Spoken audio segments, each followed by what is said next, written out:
Peace. All right, let's get things set up here. We'll go ahead and get going. All right.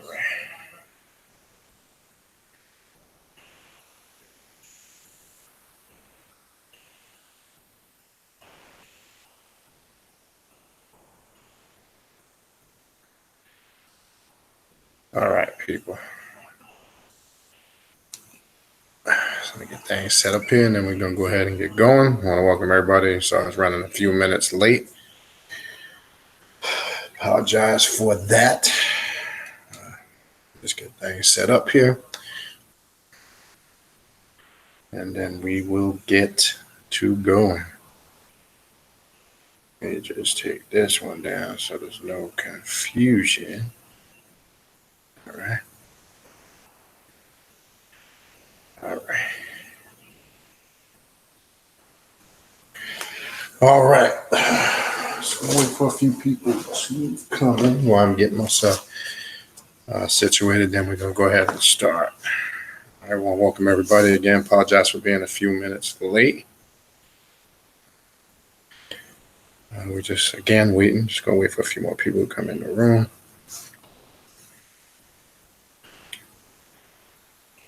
All right. Chat. There's the chat on here.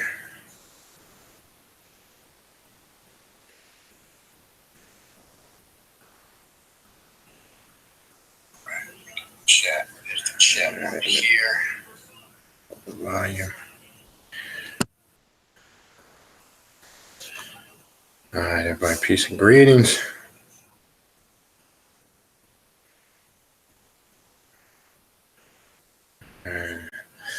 All right, just getting everything up and running. We're just gonna wait. We get a few more people up in here. Then we're gonna go ahead and start. All right. I think I need to start posting it on there. All right, well, welcome everybody to the show. Video, whatever you want to call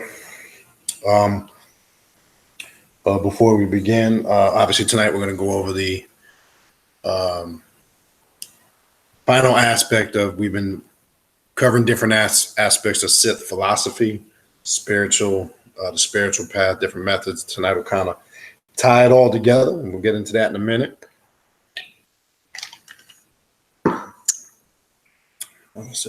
Just getting everything up and running here and just waiting. I had to switch feeds, so I know some people got to switch and come over here. So I will give it a minute, so everybody be patient. We'll get this thing up and running. All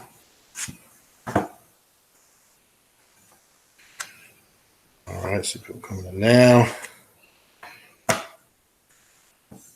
Get everything set up. Again, I apologize. I was running a few minutes late. Caught up doing shit and realized it was already that time. Time goes fucking quick, man.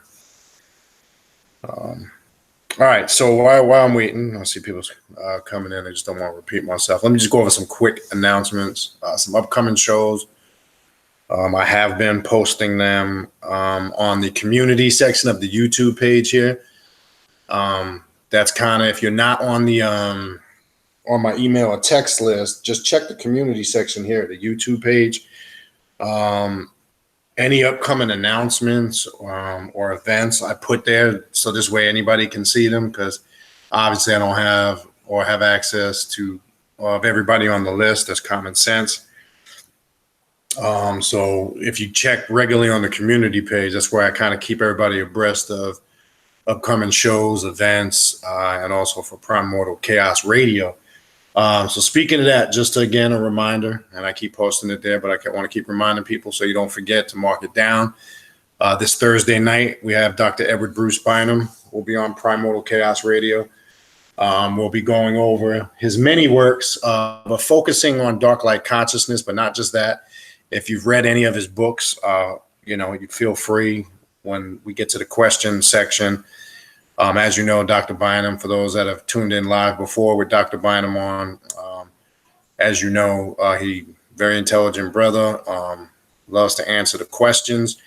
But Dark Light Consciousness is one of those books that if somebody asks me what's a good book to begin, a place to start, or a good foundational book for spirituality on this path to self-mastery, that's one of the books I always recommend. So if you don't have Dark Light Consciousness in your library, I would suggest you get that book. Read it. For those that are familiar with Dr. Bynum's works, have your questions ready. There's two ways to participate. You can participate on the radio website on TalkShoe. You can call in live. It'll be live streaming here on YouTube at the same time. So there's multiple ways to participate. He'll get questions from the chat and on the phone. That'll be on the 21st. The following week on the 28th, and I just had a good conversation the other day with Bal Cadman. The new book is actually out. It just got released. He actually sent me a copy of it. We're going to be focusing on that book on the show on the 28th with Bal Cadman. I would suggest if you don't have his book, this is the largest work that he's printed. It took him a while. It's quite an extensive read. If your thing is dealing with the Goetia, demons, Hebrew mysticism, Eastern mysticism, and working with the left-hand path and the occult, this is a great book. He's excited about it. From what I've read, I haven't read the whole thing yet. I've read about between a quarter and a halfway through. It's fascinating. It's in depth. If you like really getting into the etymology of words, getting into the essence of the breakdown of the different names, different paths and systems. We're going to go into all that. And he will be here on the 28th. And as you know, Bal Cadman doesn't do too many interviews. He's kind of, low key. So it's always good when we get an opportunity to get him on the show. But the book, from what I've read up until this point, phenomenal book. If you don't have it, I suggest you get it. Matter of fact, let me give you the name. It's a real long name while I'm waiting. I know everybody piling in now. But awesome book. If you haven't read it, you definitely need to check it out. We will be focusing on that book on the interview with Bal Cadman. It's called Devils, Demons, and Ghosts in the Hebrew Tradition, Romancing the Sira Aqua. And we're going to go into depth on that. If you work with demonology, if you work with the Goetia or the 72 Companions of Set, we're going to go in depth on that with Bal Cadman on the 28th. He's excited to come on. I'm excited to have him on. And I've been able to have some nice conversation. And as I said, he's a very to himself guy. Doesn't really do a lot of public stuff. But anyway, that'll be on the 28th. Then the following week on the 7th, and I hope I've been telling everybody to check the sister priestess Aset Ra Amen. If you haven't checked her page out, we're going to have her on here on March 7th. I'm really looking forward to that. This is a sister who's deep in the occult. She's got an extensive amount of years in it. She's not a newcomer. If you've seen some of her videos and her pages, she works with all aspects of the occult, the left-hand path, whether it's ancient Egypt, working with demons, whatever, you name it. There's something on her page for it. And I find, this is just my opinion, I think she's one of the most seasoned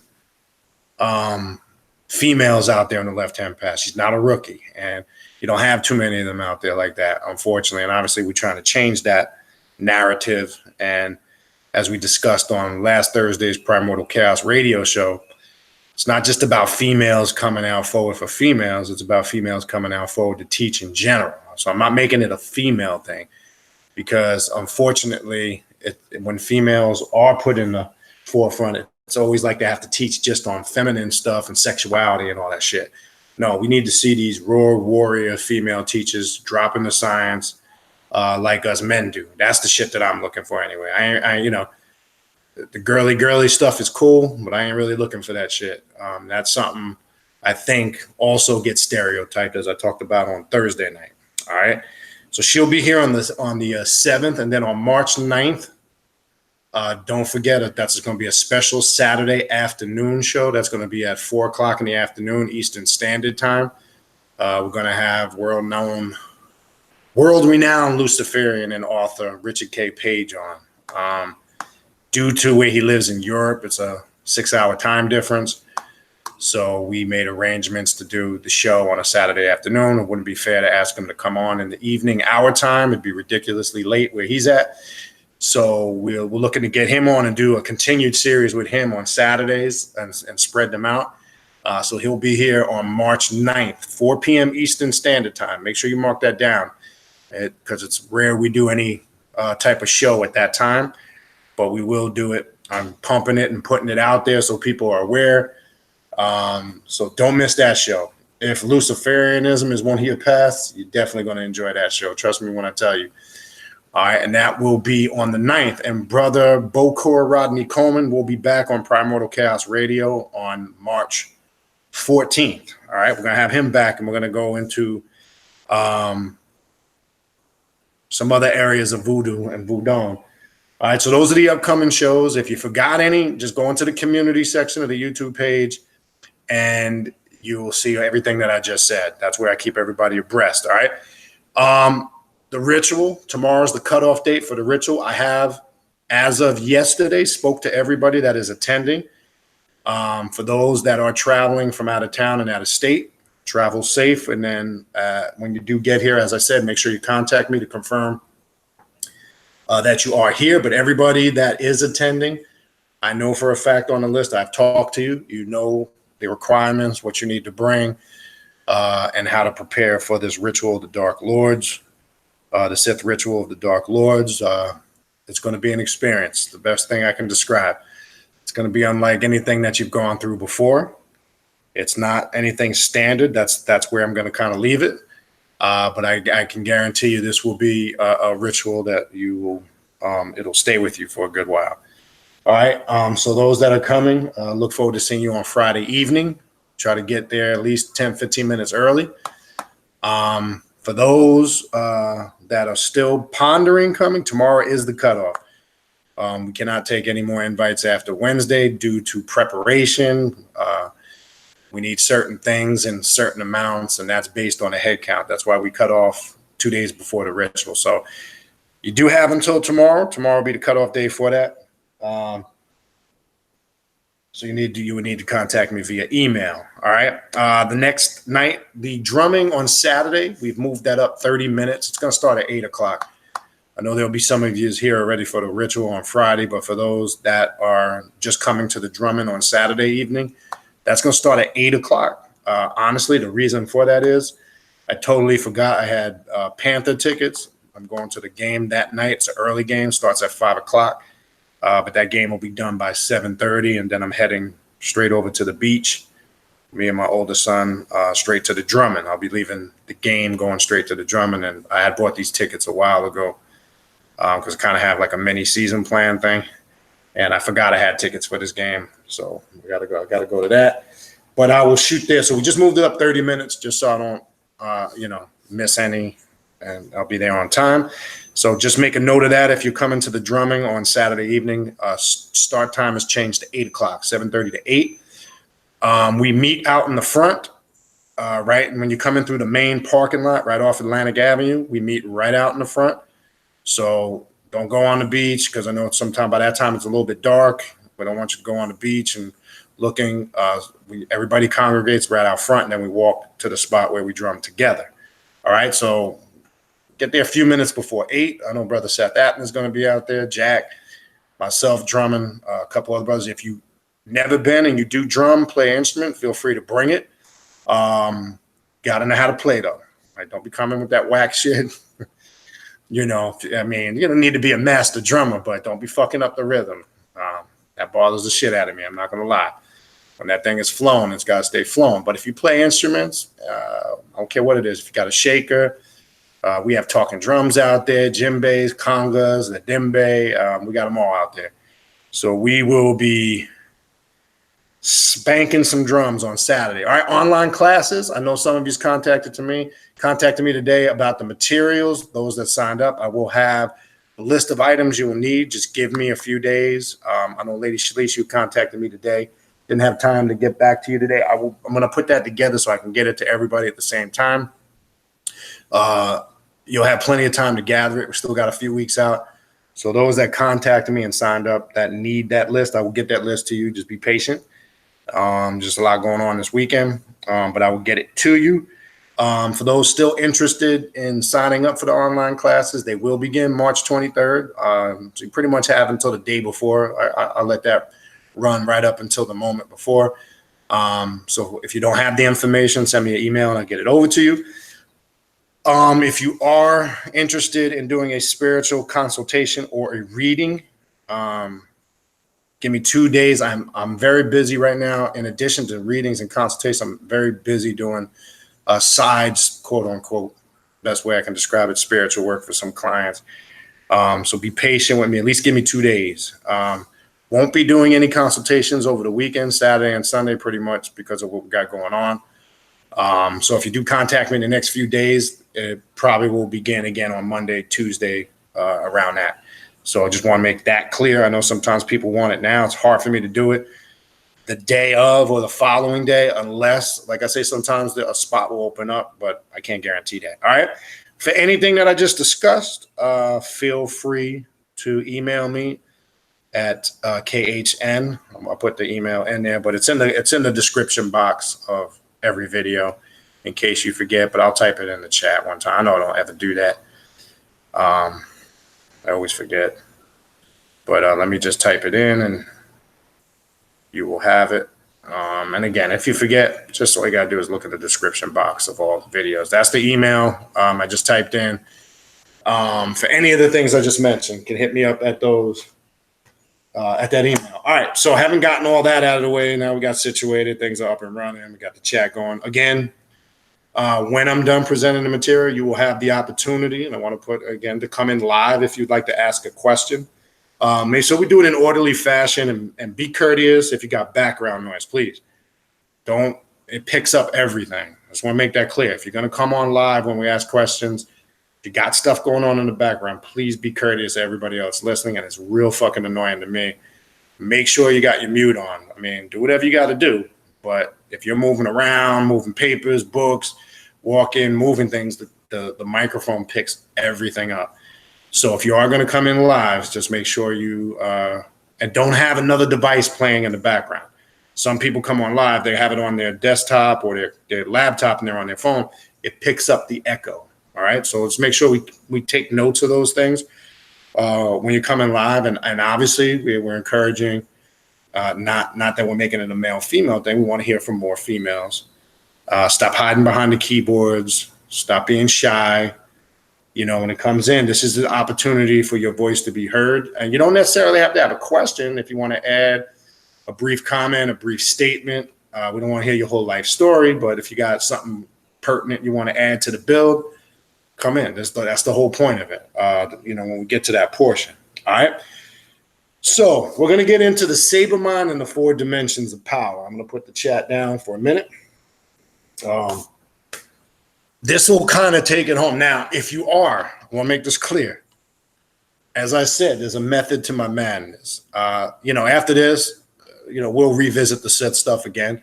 We're going to take a break off of it after this week. I led up to these last couple of weeks. It's going to be real beneficial for you, as I've been saying the last couple of weeks, if you are attending the ritual Friday night. I really hope you paid attention, because there was some stuff in there, whether you caught it or not, that's going to help you get through the ritual or perform the ritual. So take note of it. That's the best way I can describe it. And it'll be, you know, trials, tribulations. It'll test your fortitude. If you're really dark side or not, because you're going to really merge with the dark side. That's the best thing I can, you know, tell you. Okay. The Saber mind and the 4 dimension of power, which are keys in really grasping, you know, where this kind of goes, what the objective is, kind of the goals, things of that nature. So there's a couple brief sections. I'm just going to breeze through it and we're going to build on it. And then again, as I said, if you decide you want to come in, I can bring you in live. All I got to do is send you the link. How it works, I send the link to your email. Most of the times to your email, or it goes to your Hangouts, usually your email. I will tell you. So usually it's your screen name. If it's not your screen name, it's whatever email you use to sign up for Google. All right. Let me make that clear, because sometimes it gets a little confusion with that. Whatever email you signed up for Google. Now, usually your screen name, if it's Gmail, automatically I can pull your email up. It comes right up. But if you have an email that you signed up with Google that's not Gmail, all you have to do is tell me you want to come in, put your email there in the chat, and I'll send you the link when we get to that portion of the show. And again, I'm doing this because I want you guys to be able to obviously participate, be seen, let your voices be heard. Stop hiding behind the fucking keyboards. We got to stop that shit. Let us, get a feel for where you're at. I want to start asking some questions. Okay. Right. I want to find out where you guys are on the path. What is it you're doing? What kind of work are you into? Right. This is important because this is going to show if we're actually applying this shit or we're just here to gather for a Mickey Mouse Club. And I don't have time for Mickey Mouse Clubs. All right. So having said that,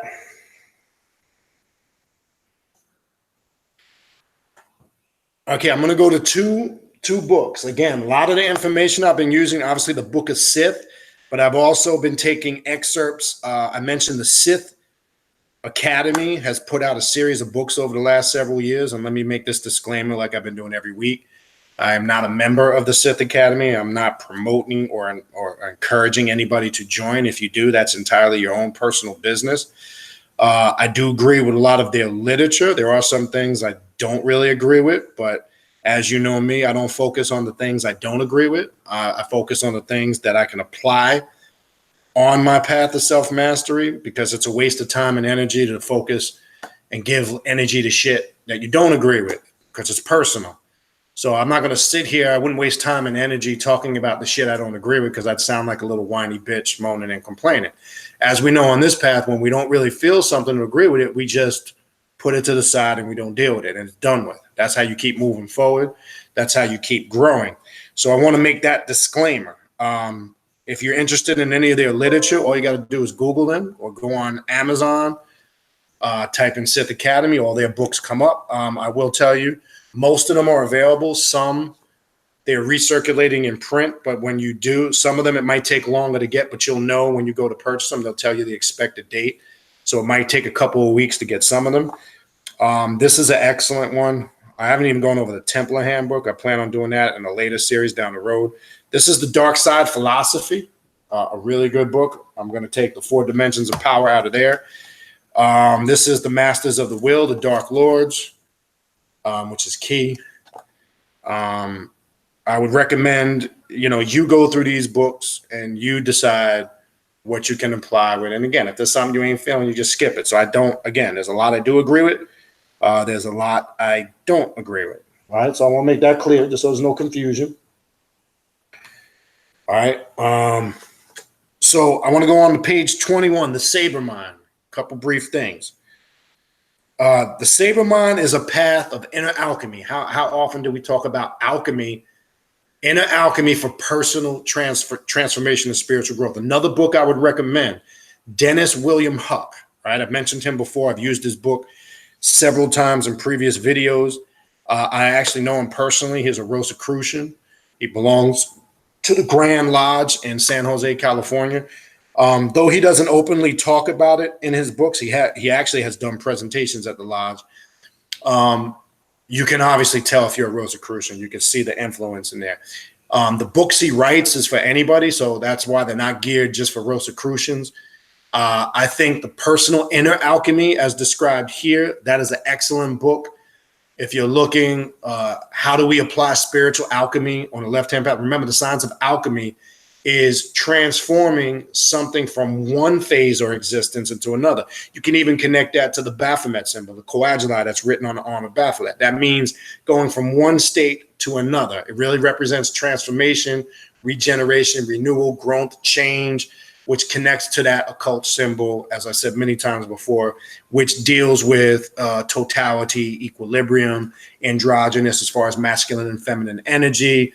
You have all the 4 elements on there. You have the Kundalini, the fire, etc. List goes on and on and on. We've been over that a million times.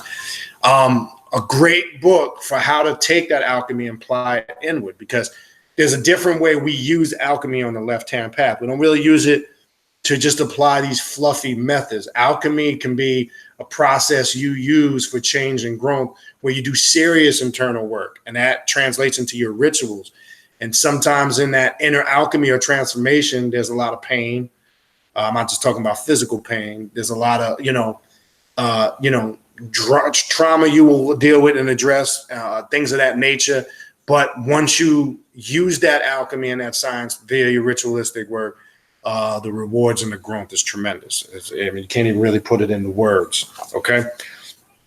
All right. So the Saber mind is the path of inner alchemy by which the Sith acolyte tempers his mind to the hardest, sharpest steel. Now, this all started from the first one I did a few weeks back, sharpening your willpower, right? The first one, if you missed the first one, that was the foundation to understanding what Sith philosophy and the Sith path is about. It's understanding your behaviors and how they could either hinder or help your willpower. Our behaviors, again, I'll revisit it quickly. I'm not going to get into it in depth. If you missed the very first Sith video at the beginning of this month, you need to go watch it, because people always, well, how do I do a self-detailed analyzation of myself to understand my strengths and my weaknesses? Understanding your behaviors is a key part of that. The things you do, the way you approach things. Again, some of them are beneficial, but some of them can be a blockage or a hindrance, which confirms a lot of the things or the issues we have are self-created. We don't like to look at it like that, because we're always trying to find something external, be it something or somebody, to lay the blame on. But your behaviors is a telltale sign of why you succeed on this path or fail, why you get consistent results as opposed to results once in a while. And it could be just simple things as being fucking lazy, right? That's a behavior that hinders a lot of people, because the one complaint and gripe I hear on some level from just about everybody is, I don't have enough time to do shit. And then my response to that is, put on your big fucking boy underwears and put on your big girl drawers, stop whining and bitching, and figure it out. Join the club. It's called life. You ain't the only one that's working a lot of hours or running a business or raising children or got bills or got problems. So we're going to talk from a Sith perspective. I don't really feel sorry for you. I ain't trying to sound insensitive. I've been there, done that, got the t-shirt. It's just, it creates more of a weak mind, a weak mentality, and it gives you more crutches and excuses to lean on. So all this whining, I ain't got time, I'm so busy. Nobody's that fucking busy. Okay. Trust me when I tell you. That's one thing I can't stand, is a motherfucker who's so busy all the time. They just super busy. We're all busy. Okay. Join the club. And as I said, part of this mastering this path, managing your time is magic itself. So if you want to keep using that as an excuse, you more than likely are that individual that doesn't get consistent results. Take it any way you want. Take it with a grain of salt. I don't care if you're mad. I don't care if you're happy. I don't care if you're sad. I don't care if your panties are up in a knot, your underwear is a tie. I don't give a fuck. The reality is you need to figure it out. And this path and this energy is not very coddling or nurturing or sympathetic. All right. We look at those things as a sign of weakness. Okay. And don't start feeling sorry for this. So people start pitying themselves. If this. A failure starts off a sentence with if. All right. There's no such word as if in the vocabulary on this path, because if can transition into a lot of other things. Okay. If. So let's stop making excuses. All right. I'm not even going to sugarcoat it. I get it. Life throws a bunch of shit at you. You get a lot of curveballs. We all, show me one person that ain't dealing with family problems, financial problems, personal issues, relationship issues, job, career, and business issues. Join the club. It's called motherfucking life. Okay. That's the best thing I can tell you. And if you work with me, this is how I deal with people. Okay. I am not the motherfucker that's going to put you on my knee and coddle you and swing you in my arms and tell you it's going to be all right. It's not going to be all right if you don't get off your ass and do some shit about it. It's not. I'm not even going to bullshit you. Anybody that tells you, don't worry, everything will work, I hate that. I can't fucking stand when people say that. That's just a way to blow you off and blow hot smoke up your ass and feed you bullshit. It's not going to be okay if you don't get up your ass and do something about it. Okay? Don't let nobody fool you. Don't let nobody bullshit you. Don't let nobody feed you no tube steak and feed you illusions, because it's not a reality. That's not a reality. All right? But all right, so let's continue with this. All right? The process of developing Saber Mind is a process of cutting away every idea and liken the Saber Mind to the isolated consciousness. It's very similar. And this is why I did a video in between some of these videos about Sith, Set. It really is tying into the core essence of what the Prince of Darkness is as an archetype as a whole, not just as a deity, the whole concept, the whole construct of what this Prince of Darkness represents to us within ourselves on this path and how we apply it to get to that Saber Mind. But I'm going to tell you, the Saber Mind really, in essence, is another term on this path for the isolated consciousness of Set. It's no different. But watch, here's why. Because look what it says. The Saber Mind is a process of cutting away every idea, impulse, illusion or delusion, meme, or conditioned response that prevents you from attaining clarity of awareness and unlimited force power. Like, let me give you an example. I always ask people, what does it mean to them to be a god or a goddess? I just like to ask that question, right? And notice it says here, conditioned response. I find out a lot of people give you conditioned responses or answers to a lot of these questions. They'll regurgitate some shit directly out of a book. It's not really coming from them.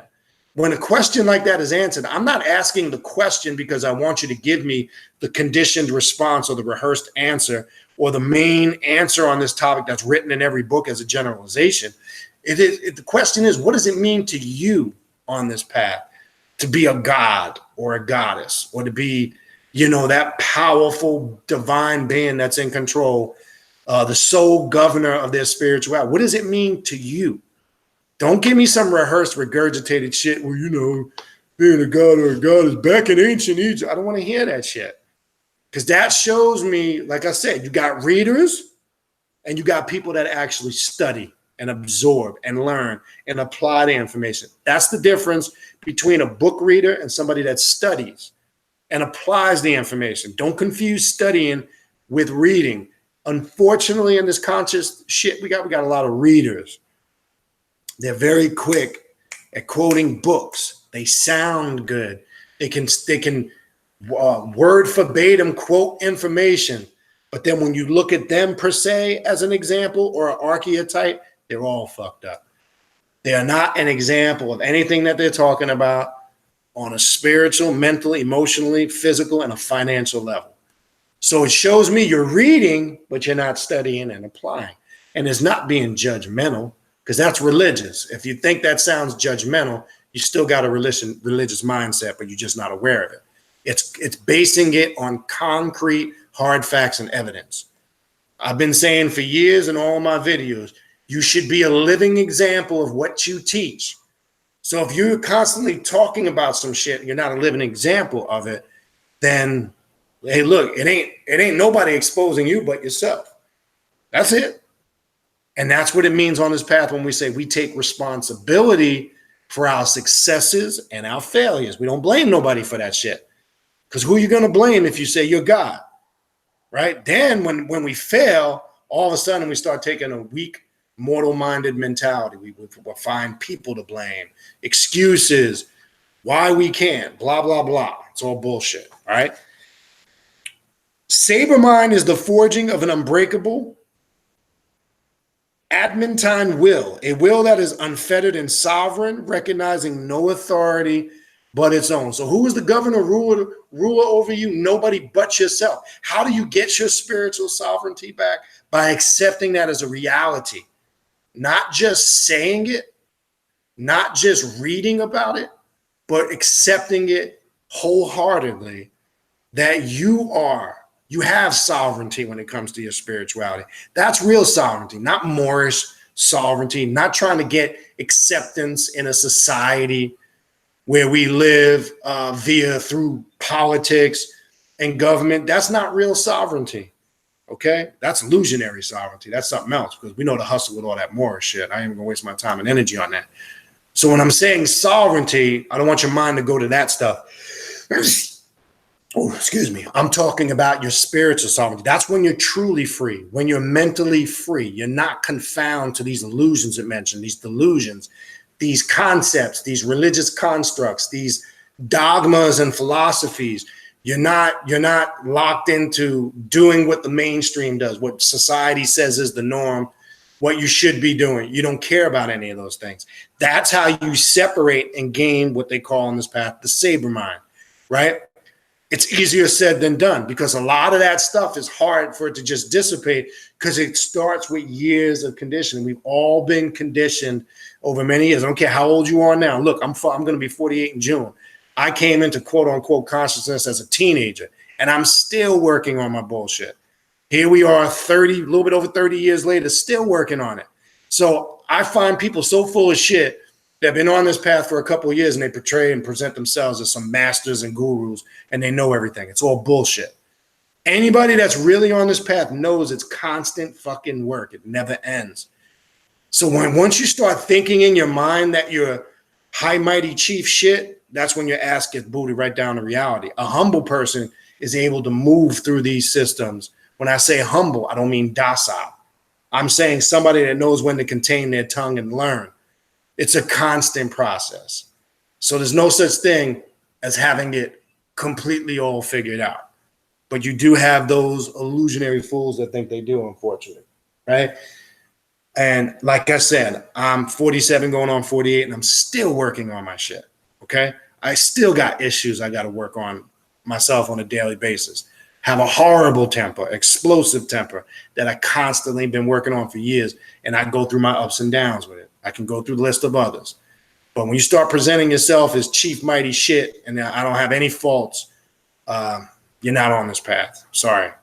You're really still indoctrinated with that religious shit. You just don't see it. All right, so Saber mind is a warrior mind, which doesn't fear battle or trust in the good intentions of others. Like I said earlier when I was saying that statement, when people that use, these are weak-minded individuals or mortals that say dumb shit like, oh, don't worry, everything will be all right. No.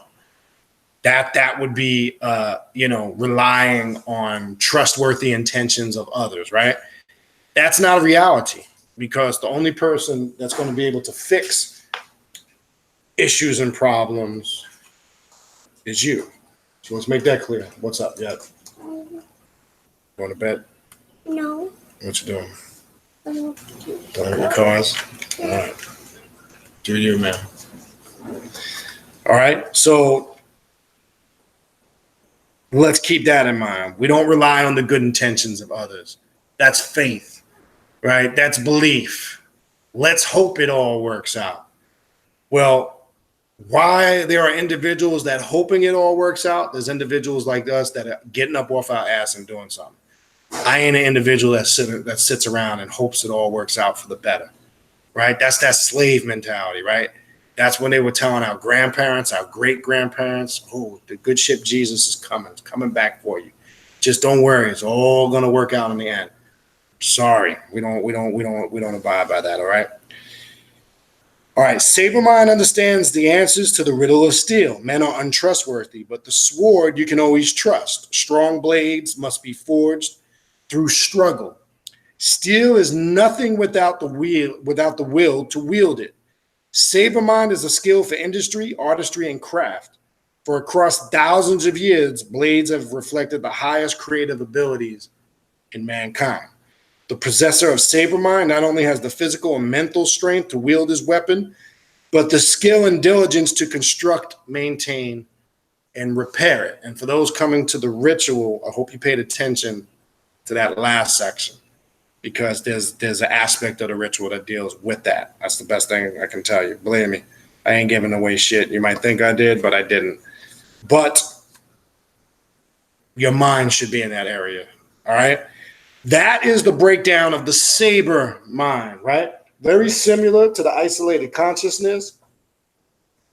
So step one is ridding yourself of all those things that keep you confound to your mortality. Now, when I say your mortality, I'm not promoting. I know I hear a lot of people in certain circles say, "Oh, you must not give in to your humanity." That's not what I mean when I say that. Because if that's the case, then don't indulge in anything mortal or human. I'm talking about, what's up, buddy? Okay. I'm talking more so about when it comes to the spiritual aspect of it. All right.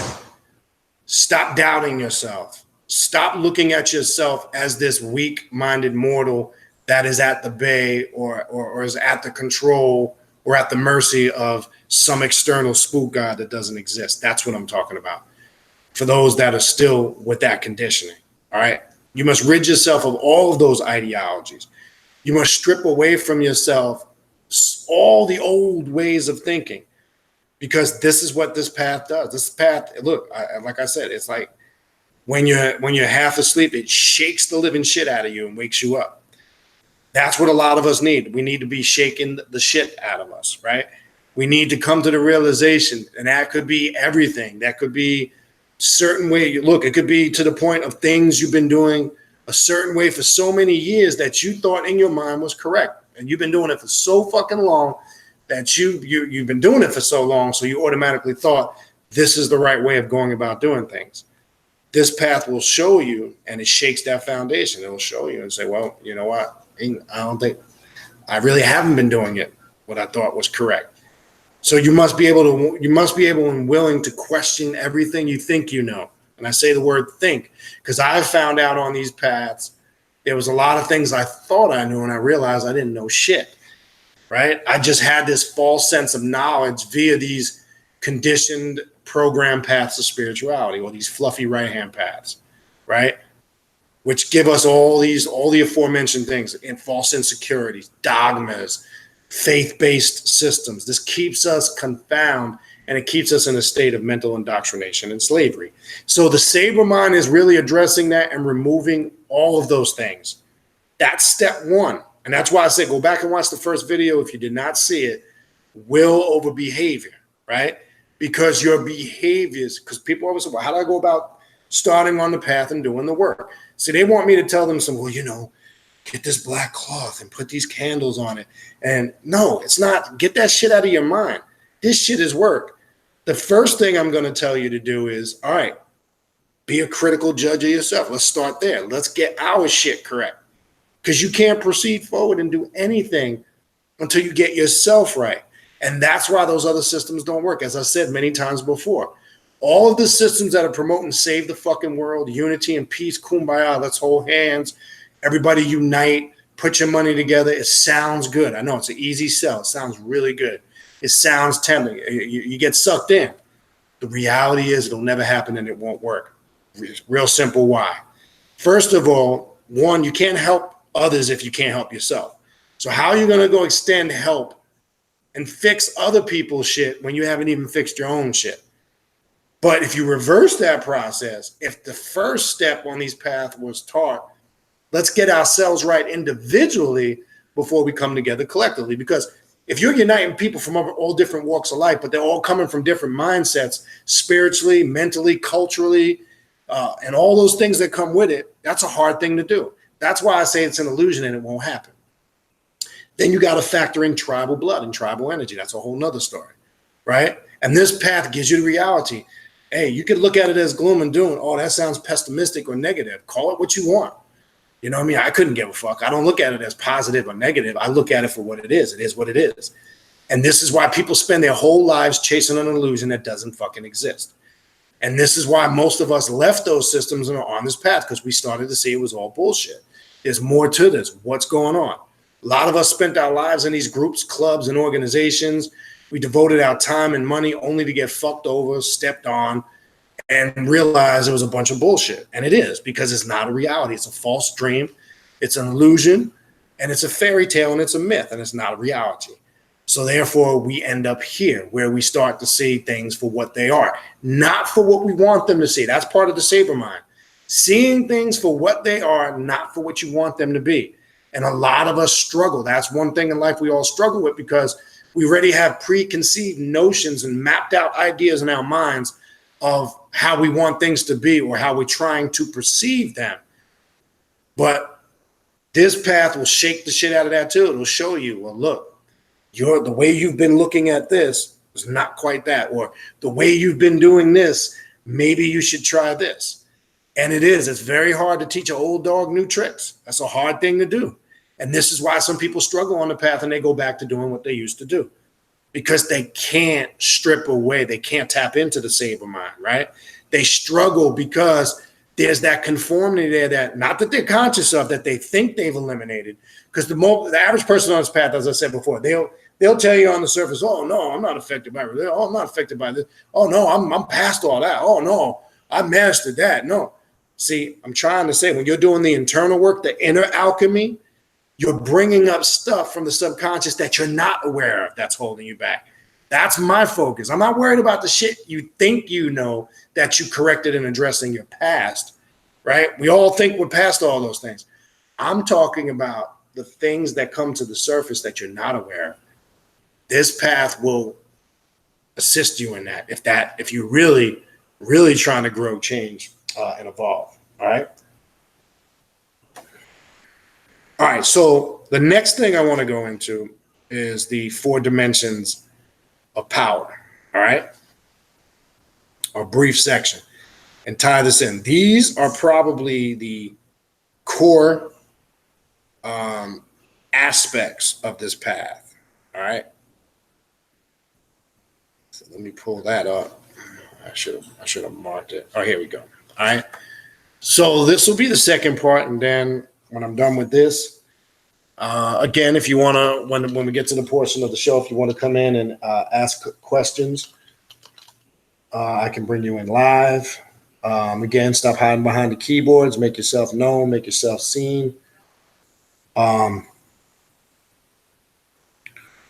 you'll be able to do that. And again, when we do get to that portion of the show, again, if you came in later and you didn't hear it earlier, please be conscious if you have a lot of background noise. Keep your mic muted.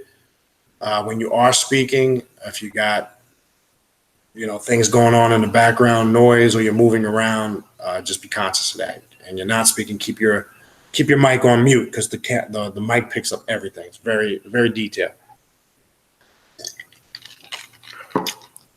All right, the 4 dimensions of power. Let's talk about that. It's inner power, personal power, political power, but I'm going to present that in a certain way, and metaphysical power, which is probably the most important. What does the word metaphysical mean? One thing I keep been stressing for months now, long time, but I've been on it hard for the last months. We need to really start understanding the etymology of words, especially in the English language, because the English language can be a very confusing language. It is the youngest language on the planet Earth. It is a baby in comparison to all other languages. If you just look at a dictionary, you will see every word in the English language comes from a language that preceded it, from the old French, the old Latin, the old this, the old that, blah, blah, blah. It is a baby language. When you do the basic research on the phonetics of it, it's one of the few or only language where the PH and the F is the same sound. I have no idea how they ever came up. Phone. Why phone ain't spelled F-O-N-E, I don't know. Why pneumonia, it starts with a P and an N, I have no fucking clue. But yet, the average, there's also the pneumonia, the illness, and then there's the ammonia, the cleaning agent that begins AM. I don't know. I didn't invent the shit, so I don't know. You can go through the alphabet in the English language and see what letters are not authentic or original. You could take the letter C. The C can be a K, a hard K-ish sound, right? And it could be a S sound. I have no fucking idea.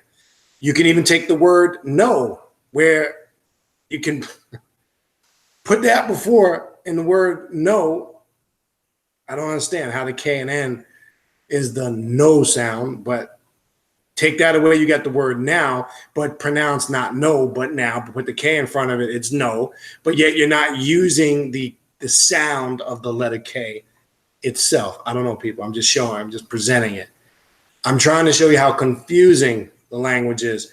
And this is why when you're reading a lot of ancient texts, this is why a lot of ancient texts cannot be translated into English from other languages. This is why there's a lot of inconsistency. This is why there's so many different translations of the Bible, and the same verses and quotes have been translated hundreds of times with different meanings in the same quote, because it's hard for them to grasp the essence of these words and words from Semitic languages and bring them into such a limited language called English, right? But you do the math, you can go through the alphabet and see all of it's very confusing. And as us as children growing up, I don't know how to do we do it, but when you grow up learning this language, it's hilarious. But it's important we understand the etymology of words. Very important. All right. So the 4 dimensions of power. Power refers to the ability to manifest one's will in any sphere of activity. As we see it, there are 4 primary dimensions of power, and they are as follows. Now, remember, it says the ability to manifest one's will. What is one of the key sayings of the Sith? Passion is our power. Your power is fueled by your passion, right? Apply that into everything you do. If you don't have a passion to set out to do anything you do in life, I pretty much can guarantee you won't be successful. Okay. So it's important for us to know how to use that passion to fuel and enhance and strengthen our power. So this is where the inner alchemy comes in. Being able to tap into those aspects of ourselves to draw our strengths. We can only understand our strengths when we identify our weaknesses first, and then address them and transition those weaknesses in where they can be beneficial to us. What do I mean by that? Well, temper and rage can be a bad thing when it's not controlled. But the energy and the passion and the fire in that temper and rage, when channeled to a whole nother avenue, can be a very productive and positive thing. That's what I mean when people always say, well, anger and rage and this and that is always bad. It's not. It's just knowing how to utilize those energies. That's what the whole science of being a black adept or black magician is. Knowing the who, the when, the how, the where, and the why. And I just recently had a dialogue with an individual. I'm just going to speak in general about it. In my opinion, we were having a discussion, and they still came off very aesthetic to me. They were, again, claiming to be very left-hand path, but they kept using this term in their work. I had to do this to clear the negative energy, right? And it came up several times, and that's all I kept hearing. So my question was, as a black magician, I don't really grasp that concept. What do you mean when you say negative energy? Well, the energy that was, as I was doing the ritualistic work, that was congesting my space. Or see, that again shows to me somebody that needs to reevaluate. This is one way you must reevaluate what you think you know, because a true magician knows all energy is necessary. There's really no such thing as positive or negative. Again, they're polarities of the same thing. It's knowing when what you're quoting negative does serve a purpose. It's just you got to know how to utilize it. You got to know how to put it into its perspective, when to access it. That's why I don't believe in doing any type of banishing work, right? Banishing work to me is more gray sider stuff. That's more what I would call high magic. It's not really Wiccan or light side white magic. It's more so gray side or high magic. A black magician doesn't believe in eliminating or destroying any type of energy, because sometimes you need that type of energy, quote unquote, that somebody is labeling negative. And again, the next question would arise: when you say negative, that's a perception, because one person might look at something negative and the next person may not see it as negative. So we got to understand, when we're making statements like positive, negative, good and bad, right and wrong, those are perceptions of your own personal reality and truth. You must understand it. This is why religions and dogmas don't work for us. This is why established groups, organizations, and clubs don't work, because by nature, we are not conformist people. It never works. And this is why we outgrow the shit. Because at first it comes off good, it appeals to us. But then when we see it stifles our growth and creativity, we tend to kind of want to find a way out, avenue out. Well, those that are awake do anyway, I should say. Not all. Some stay there because, unfortunately, some people like to be told what to do. They like to be a follower. They like to wait till something goes. They like to join the club. They like to join in what everybody else is doing. Let's be real. You got people like that. They want to do what the in crowd is doing. They want to do what everybody else is doing. Let me put on my big ass ankh and my conscious bling. Let me put on my baseball cap with all my glittery conscious bling ankh and symbols on it. Let me wear these big ass mood rings that are twice the size of my fingers. Right? What that tells me subconsciously is somebody that still wants to be a hip hopper, but they're masking it by hiding it in spirituality, but then want to speak out on the industry, Hollywood, the movies and music. But yet what you've basically done is masked it in conscious bling. We got a lot of that going on, quote unquote, in conscious circles. Now, look, to each his own. You might be saying, oh, you know, why are you attacking somebody that does? I ain't attacking. I'm calling it for what it is. I'm trying to talk about to show you how easy it is to condition the mind. So it tells me there's some impact and trauma there that's not being addressed. This is all part of the Saber mind. Look, like I said before, this ain't a path for everybody, right? It's not a path for everybody because when you come to the realization there's some hard shit about yourself you may not like that you're gonna find out. Don't take it personal. Don't become a little bitch and whine and complain. Don't get all up in your feelings and your emotions. That's what a punk ass would do, right? A warrior, remember, part of it said here, what did it say? You must have a warrior mindset. Well, to be a warrior, you can't be a little sensitive bitch. I gotta keep it real with you. All that soft, I need to be cuddled, hug me. My feelings are hurt. I want to vomit just talking about it, literally, like vomit right here. It's just pathetic. We gotta cut that shit out. Stop babying yourself. You understand? And I find this out. People I work. That's why I find it hard to believe some people that tell me they work with Cali. They say they work with Cali. I don't know what Cali you're working with, but I can tell when somebody's working with Cali or not, or a certain aspect of Cali. Right? I love that. I work with Cali. Cali this, Cali that. And I look at some of these motherfuckers and I go, I don't know what aspect of Cali you working with because you coming off as the Stay Puft man, you know, marshmallowy, buttery soft, you know, and that's just the reality, you know, and that's not what this path is about. All right. Anyway, I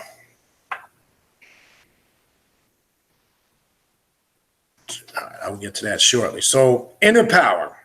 All right. This is the first. Okay.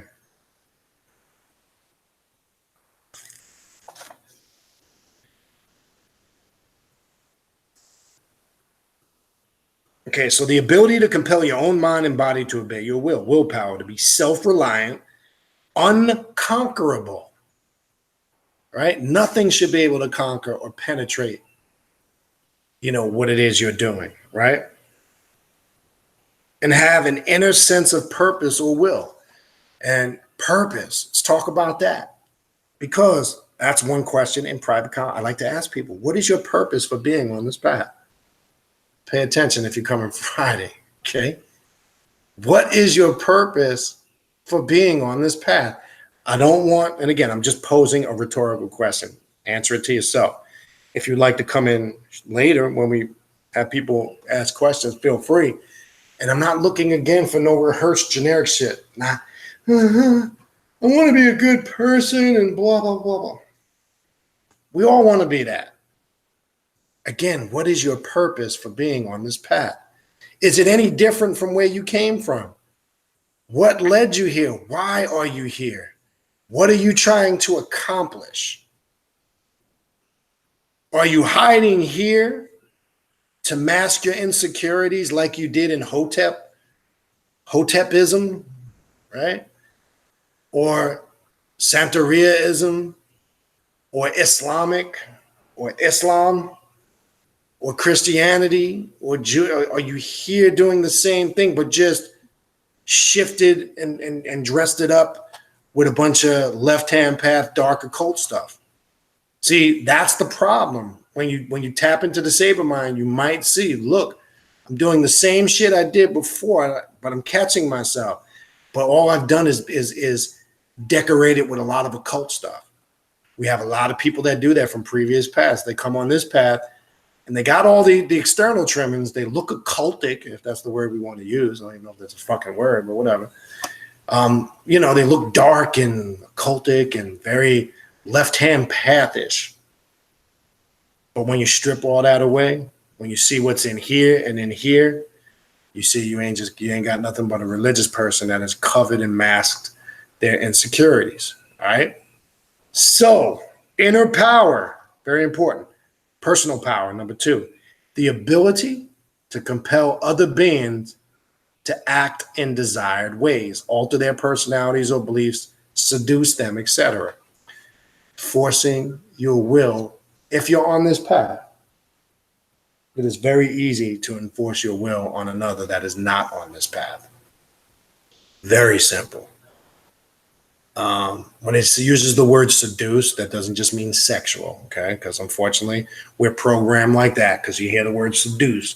You can seduce a person in many ways, mentally, emotionally, spiritually, and of course, physically. You can seduce somebody financially, right? Many ways to trick an individual or quote unquote seduce them. If it's very easy for us on this path to do it to those that are not on this path. And I've done it in my business and in my work. It's like having robots. When I say that, I'm talking about problematic ones I used to have working for me. Now have them eating out of the palm of my hands, basically doing my bidding and my will. And it's a very easy thing to do, to go to work on the mindset of a weak-minded individual. And they usually, you can smell it, they reek of it, and you can sense it in their behaviors. And I've always found that very entertaining to work on an individual like that, especially if they fucked with me or given me a problem. It makes it even more motivating and exciting. And I'm talking to you on a level, this is passion is our power. Sith is trying to dominate and control everything. We're not. Look, this is a dog eat world, and some people have Alpo drawers on them. Let's keep it real. That's just another polite way for saying you're a predator or prey. And that's what this is about. You're predator or prey. It's one of the two. You need to figure that shit out. All right. Political power, the ability to compel groups of people to follow your will, manipulate crowds, and steer the destinies of nations. Now, I said when that was mentioned earlier, I don't want it to mean that, you know, get involved in politics. If that's your thing, that's your thing. You're free to do whatever you want on this path.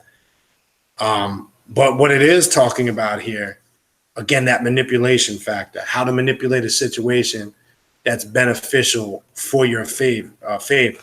Now, on a political level, if that's, some of us, it might be a strong or a vast part of our lives. Some of us might not have any interest or don't even give a fuck. That's personal. So it's not encouraging your outlook or lack of outlook on political or politics. That's it's personal. I keep abreast of it. I wouldn't say I'm highly involved on a political level in many things. But there are many people that are on this path, left-hand path to self-mastery, whatever you want to call it, that are highly influential in politics, and you probably wouldn't even know it.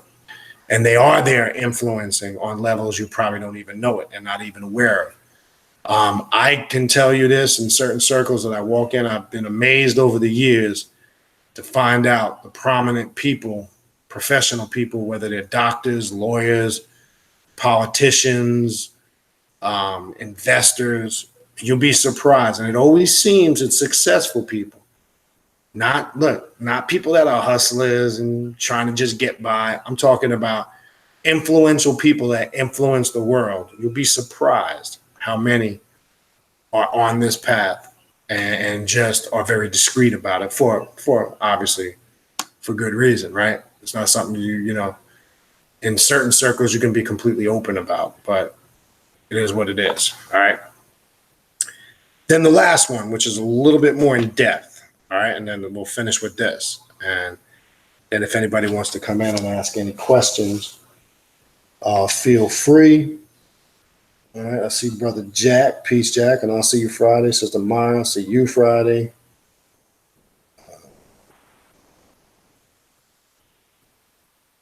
All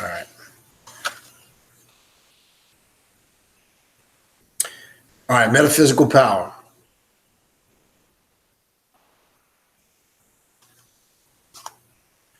The ability to operate on the planes of mind, myth, and magic to alter the fabric of subjective or objective reality. Includes the use of rituals, language, symbols, and arts to invoke force power from a source such as God, the devil, or the black sun. Really what this is talking about, the pandemonium Mandela, the demons of the black sun. The black sun represents so many different things on this path, because in the origin of what we call the black sun, the black flame, all these different terminologies that we have is really talking about the essence and origin of that primordial chaotic energy, where it all has its quote unquote point of origin, and the ability we have to tap into its very core essence. That's where the raw power lies. That's what this path teaches you. You're not, going to the top. Look at it like a 7-layer cake. The fluffy paths are at the top. They're at those weak layers. We're going to the core. We want that foundation. We want that raw primordial chaotic energy, because we know what emerges from that, the essence that emerges from that, what we classify good and bad embodies all of those things. And we understand it's just how we perceive it. We also understand it's how we put it into practice and apply it. This is why I said earlier, there's no such thing to a black magician as good or bad, right or wrong, positive or negative. It's personal. And sometimes people confuse their personal morals as an explanation for what they term good or bad, right or wrong. Okay? Because I'll give you an example to question that, right? What's the matter? What's the matter? You okay? Why? What you don't feel? My tummy don't really feel good. Why don't you lay down then? Okay. My mom told me to lay down on my bed. Okay. I'll come in there and check on you. All right, buddy.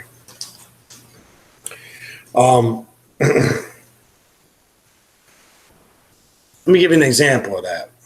And I've used this analogy to show you how perception can be very deceiving. Let's say you live in a neighborhood and there's an individual that's selling drugs, right? And this individual is selling drugs to men, women, children.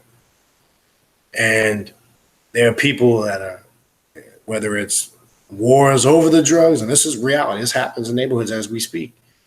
There's people dying, people being killed, there's people being poisoned by this stuff, right? And let's say somebody takes the initiative to step forward and kill that individual and eliminate them. Is that a good thing or a bad thing? Well, if you're trying to find an answer to that and you're wrestling and you're trying to be politically correct, you're a complete moron. All right? I'm going to give you mine. See, part of the problem is we got to stop straddling the fence and take a stance. I'm going to be 100% my stance on that's a good thing, because in my opinion, that motherfucker should be killed. But there'll be those on the flip side that say, well, that's a bad thing because that's committing murder. But then I would pose a question to those that say, well, that's killing murder. But isn't this individual also killing? Oh, then somebody would get religious and go, well, it's not about an eye for an eye or tooth for a tooth. Well, the Bible says it's okay, eye for an eye. Well, then Jesus, it just starts to spin out of control. But see, we on this path, we take a stance. If it was me, I say let's all get fucking guns and kill all drug dealers that's killing innocent men, women, and children. That's just me. You don't have to agree with that, but I'm not going to sit here and straddle the fence and try to find an answer to sound heavy and deep. See, that's the problem what people will do. They'll try to find this politically correct shit to say. Well, blah, blah, blah. No. It's a simple yes or no question. Is it a good thing or a bad thing? Don't straddle the fence. Don't try to be, somebody that wants to, have one foot in, one foot out. No, don't do the hokey dokey. You have your left foot in, then your right foot. No, none of that shit. It's a straight yes or no. Is that a good thing or a bad thing? And when people call in, let me know why you think it's a good or a bad thing. Me, clear 100% it's a good thing. Fuck that. If we had the ability to all of us and it was legal to just go round all these motherfuckers up and kill them, then think about this. What if that was your child they were selling that shit to? Then the question comes in here. Here's another thing. But what about somebody that's doing it? They've been pushed into them circumstances.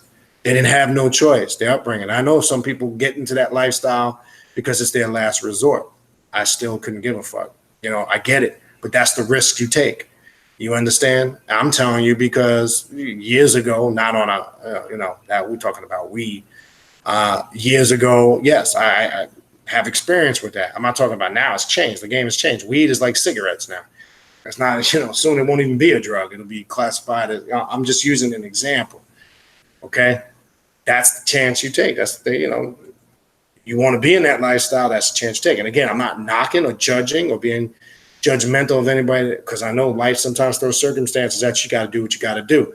But in my universe, in my world, I don't think that means killing innocent women and children. All right. I don't give a fuck what kind of circumstances. Now, it's different if war is waged and you have no choice and your back is against the wall. That can happen. I get it. So I do understand that portion. And sometimes life can provide that because I know damn well if shit got thick on me, I'll go in somebody else's pockets before I starve and get hungry. All right. So I know, I get it. Survival of the fittest. So I'm bringing all this up to say it's about perception. You're going to have to challenge your mentality, your beliefs. I'm not talking about your religious beliefs, your personal beliefs. So let's establish the difference between our personal beliefs and our religious beliefs, or people that have religious beliefs. All right. You're going to have to challenge your way of thinking. And don't let a certain ideology, dogma, faith, or religion dictate how you should feel and perceive it. Because if we made that statement and we put it in the context of religious dogma, they would say that's wrong. You shouldn't kill, all this bullshit. But yet the very God of their Bible is a murderer, blood drinker, promotes incest, loves to have animals slaughtered and killed, says thou shalt not kill, thou shalt not covet thy neighbor's wife, thou shalt not steal unless he approves it to go into war to destroy nations and slaughter innocent men and women and children, steal all their gold, bring it amongst them. But that, nobody wants to talk about that. Then it's okay. So if a religious person wants to try to be all holy or thou, they'll get their ass stomped.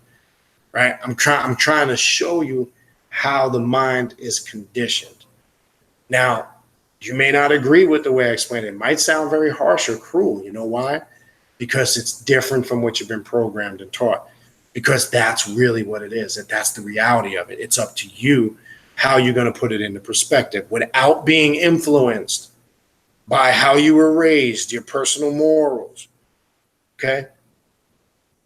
It's a tough thing. And believe me, I get it. It's not an easy thing. You understand? Now think about it. Think about this shit for a minute. All right, I'll leave it there before we move on. For all you peace and love, unity motherfuckers. I've mentioned this before, this analogy. If we were all trapped in a room and we were never getting out and there was only enough of food in there for X amount of time to survive, what would you think would start to happen at some point in time? Think about this shit for a minute. And if you're sitting there, you see, you're scared and you're caught in your insecurities. If you're sitting there, well, we would all distribute it equally and we would all, no, you wouldn't. As it got more critical, survival would take in, and I guarantee you some other shit would go down. All right? Doesn't sound pretty, does it? Because now all the religious bullshit is removed. I know it can sound pretty harsh. But guess what? By nature, you are nothing but a notch above the animals in the animal kingdom. Some of the animals in the animal kingdom are smarter than you. Because look at the lion. Who rules the jungle? It's not the male lion, it's the female lion, right? We keep forgetting that. The female is the master hunter, the master one that goes out and seeks the prey, not the male. Do your research. I use the synopsis of the symbol of the lion because the lion doesn't give a fuck. It does whatever it has to do to survive. You're no different than the lion of the jungle. How do you know that?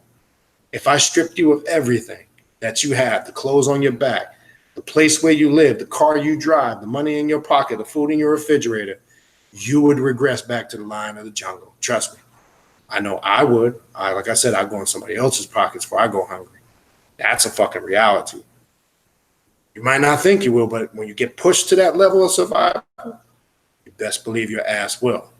So why not get your shit together now and not let that happen, and don't wait for that to happen, because it's happening to a lot of people. Okay, we see where society is going. We see where the world is going. We see the shit that's going on. We see the fuckery that's going on in society and politics and the news, right? And I don't hear. Look what's the dude from I mean, I don't watch the show. That whole thing with that dude from what is it? Empire. I think that's the show that it's looking like right now. He staged this fake attack, right? I expect the homosexual community to come out and condemn this dude because they're quick to come out and get on everybody else, right? I expect all the people that cry racism to come out and say something about this shit just as quick as when it happened, because we are reactionary beings by nature. Everybody reacted and didn't get all the facts.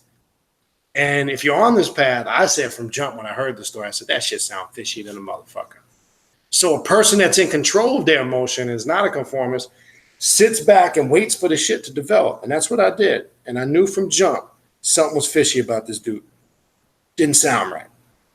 Well, look what's going on now.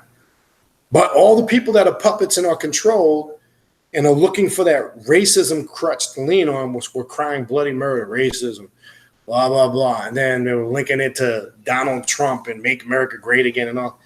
Come on, people, man. If you fall for the okie dokie, man, if it's that easy to captivate your emotions and get you all up in your feelings, to get you to react, man, these motherfuckers that are pulling these strings are laughing their ass off. Like, look how easy it is to get people to go left when they say left, to go right when they say right, jump this high, jump that low, move this way, move that.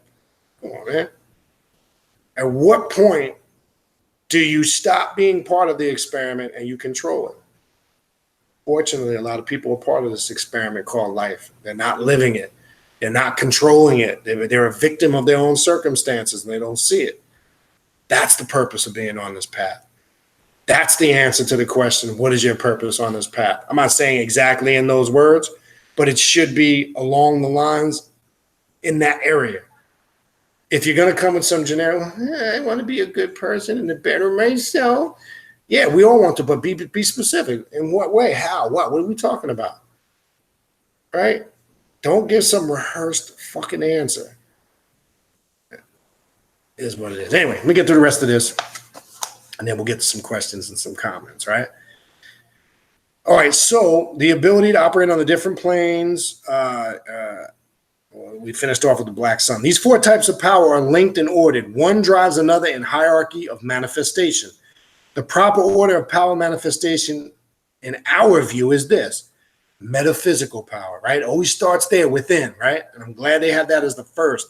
Inner power, personal, so it should be metaphysical power first, inner power second, personal power third. Notice how the physical stuff is at the bottom.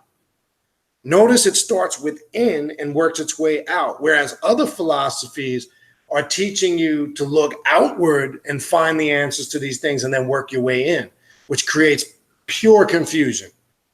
We don't do that on this path. To really connect with the divine, our personal daemon, our higher self, the God or goddess, whatever the fuck makes you feel happy and get you happy and excited and get you all amped up, we start from within. That's the correct way.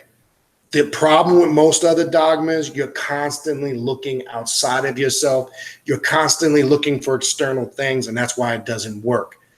Even in the Kemetic, they're still looking at Jesus on a very objective external level, this as far as Egypt. Even in Santeria and Ifa, they still look at the Orishi on a very external level, right? All of these dogmas and spiritual systems, the only path that doesn't, when you're practicing it correctly, is this path. It's not teaching you to go outside of yourself to look for the answers to these things. You're not looking for a spook god or some deity that exists or resides in some heavenly abode somewhere. We're not looking for that on this path. And if you're on this path looking for that, you're going to be confused. Now, I get emails frequently over time. There are some people that look at, I remember when I did some videos on Luciferianism a few weeks back or a month or two, whatever that was. I've even in the chat, I remember somebody had asked that they still look at Lucifer from an aesthetic perspective, like it is some external deity. Now, when applying the Luciferian mindset or concept to it, that's personal. If you need to look at it like that and it's getting you results, that's fine. But also know, myself and others who think similar, I would clearly have the right respectfully to totally disagree with that. And that's okay. We can agree to disagree as mature individuals. But you're going to find out what's really given that power if you're looking at it from an aesthetic perspective, or you look per se in this individual that looks at Lucifer as some external deity. What's really giving it that power is your own personal belief that you've instilled in that. Not a religious faith-based belief, a dogma or a creed that's established by an established religion. That's different. But what really gives it the power is your own personal belief in it, your strong conviction of it. But remember, even in religion, it says faith without works is dead. So the works that you are providing via your rituals and your approach is what's giving it that fuel, that power. So regardless of what you're calling it or looking at, it's still coming from within. Why? Because remember, all is mental, mental is all, the universe is mental. You must first formulate it on the mental.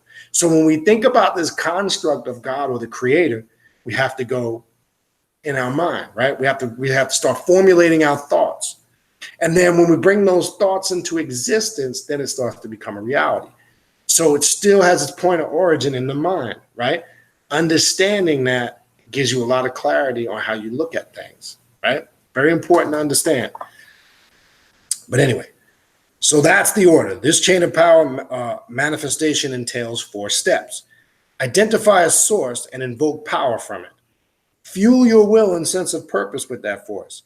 Infect others with your enthusiasm for your source or dominate them with your strong, purposeful will. Infect or dominate large groups of people directly or manipulate them via leaders you control. And that's what greater black magic is, manipulating any situation in any shape, form, or fashion for the beneficial purpose and favorable outcome for yourself. That's greater black magic, people, just explained in a different way. It's the same concept, right? There's an outstanding passage in the novel of Darth Plagueis that nicely describes this process of power flow.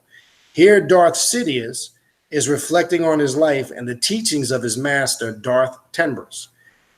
But Palpatine was grateful for here's the quote from that book, if you've read it, for the Force had slowly groomed him into a being of dark power and granted him a secret identity as well. The life he had been leading as the noble head of house, Palpatine, legislator, and most recently ambassador at large, was nothing more than the trappings of an alter ego.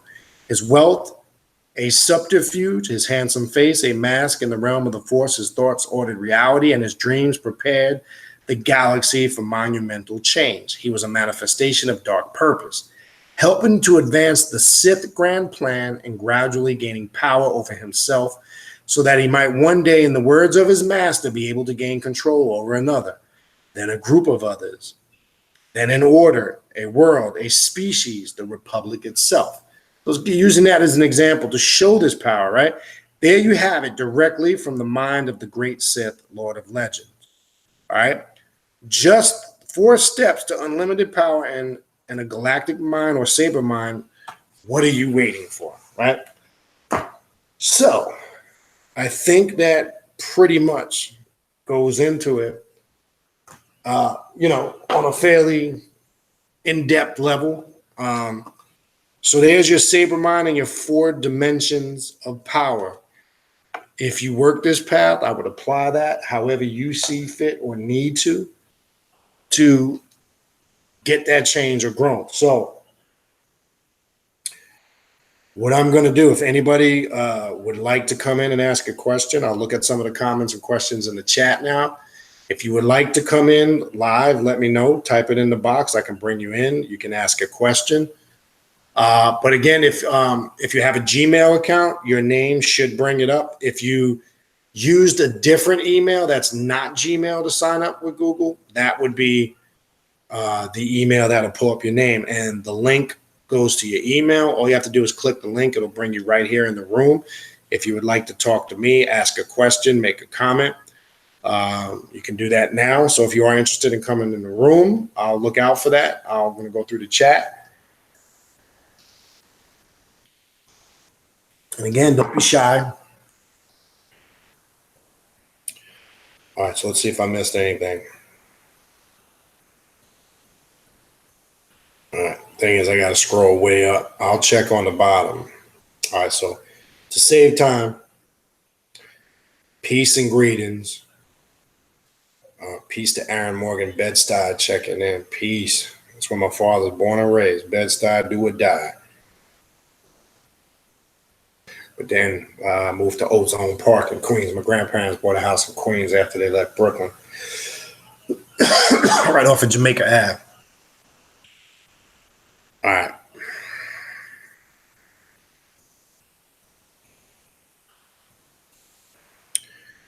All right.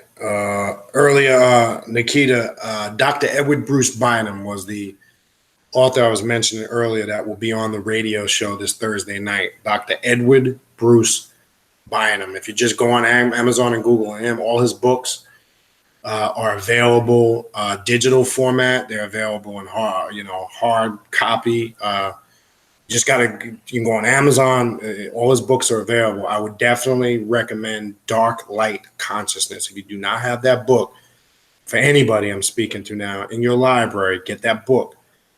It really goes internal on a mental level, a psychological level, a very powerful book.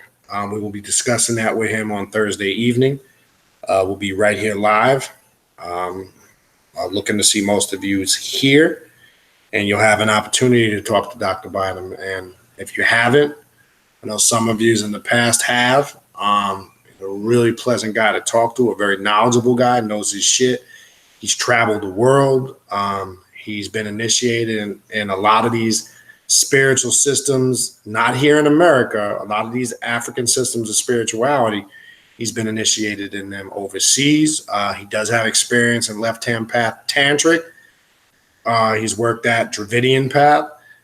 He is per se, I want to make this clear, he's not per se full-fledged left-hand path, understand that. But he does deal with a level of spirituality that to me is on a whole nother level. So also understand that when you're asking him questions, he's not full-fledged left-hand path practitioner. He's very familiar with it. He talks about it in certain aspects of his book. But you'll find it a very interesting read if you don't have it. All right. Peace to Mama Muerte. Sandy.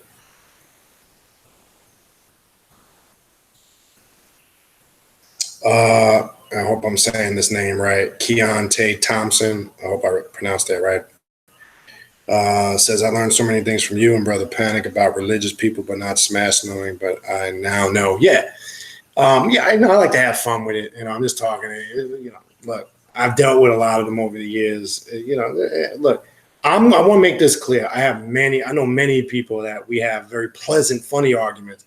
I'm friends with a lot of people that are religious, and I'm cool with it as long as you don't.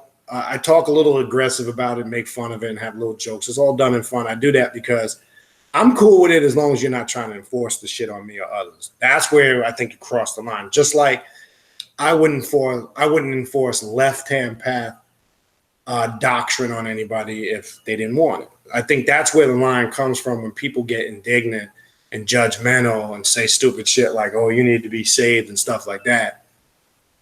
That's what I'm talking about. So as long as you don't cross the line, like I say, I have many people I chill with. I have a blast with, have fun with. They know what I do.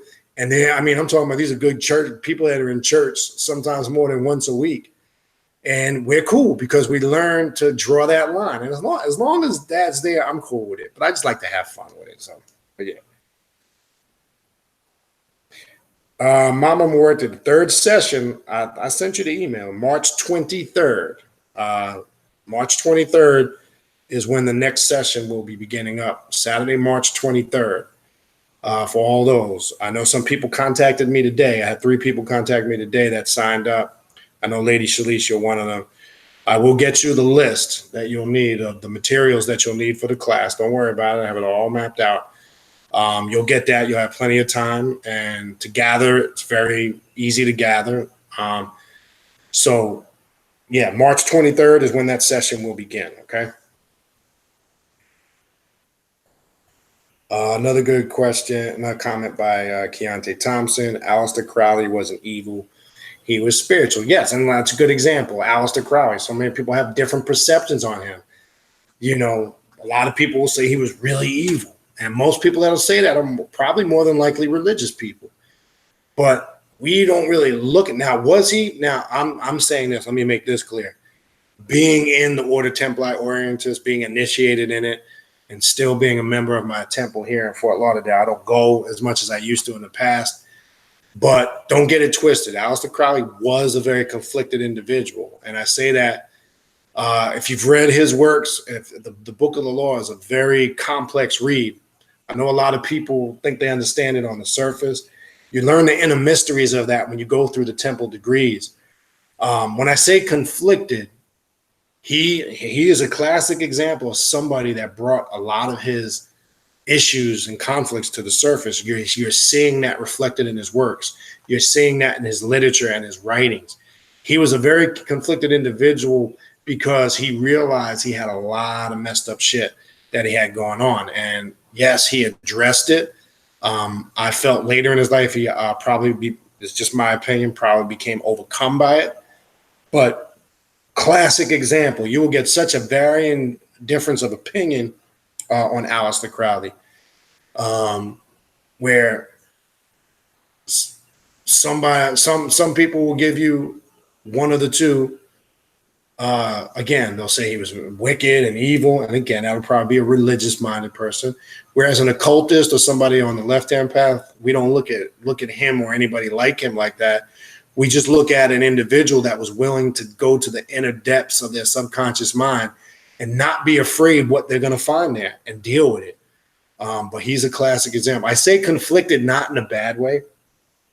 I say conflicted because he brought it to the surface and he actually shared it with a lot of individuals via his work. So, good point.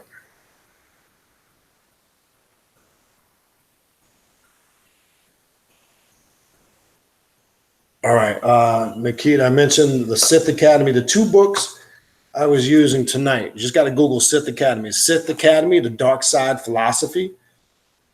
And again, it's not for weak-minded people. I'm going to keep that in mind. Another one, I have a bunch of these books. I have pretty much their whole series. The Sith Academy, Masters of the Will. All right, that's another book. Those are the two I've been using the last couple of weeks. There's others if you Google them. And there's techniques and rituals you can use in some of these books. You can apply a lot of these techniques and utilize them.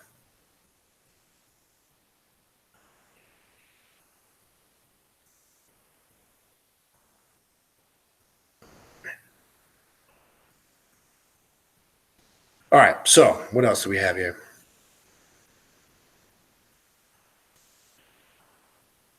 Yeah, Bal Cadman's book, it's long. It's Devils, Demons, Ghosts in the Hebrew Tradition, Romance in the Citra Aqua. If you are into, and we'll be talking to him about that book on the 28th when he's on the show.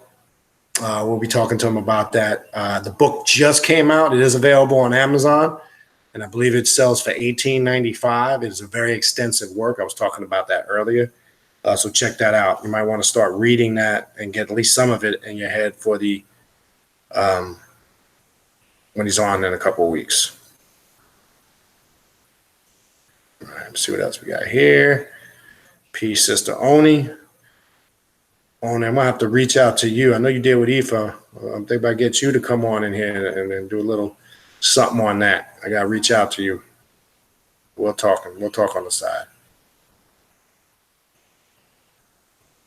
All right. I'll try to go live. It's tough to go live during the drumming because I just be too focused on the drumming, man. I'll try, but I don't know if that's going to happen. I'll try. All right. All right. All right. I'm skipping. I'm going to go down and see if anybody's, type they want to come in. I'm just going through the chat right now.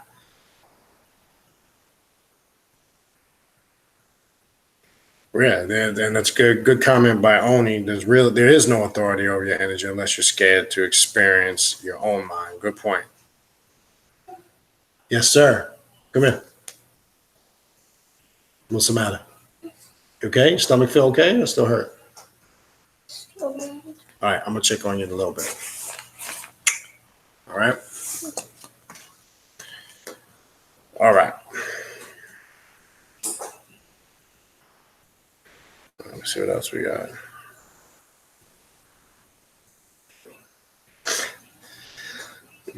Chaotic Stott says, I was just thinking how as time goes on, I'm getting much better at controlling my knee-jerk emotions. What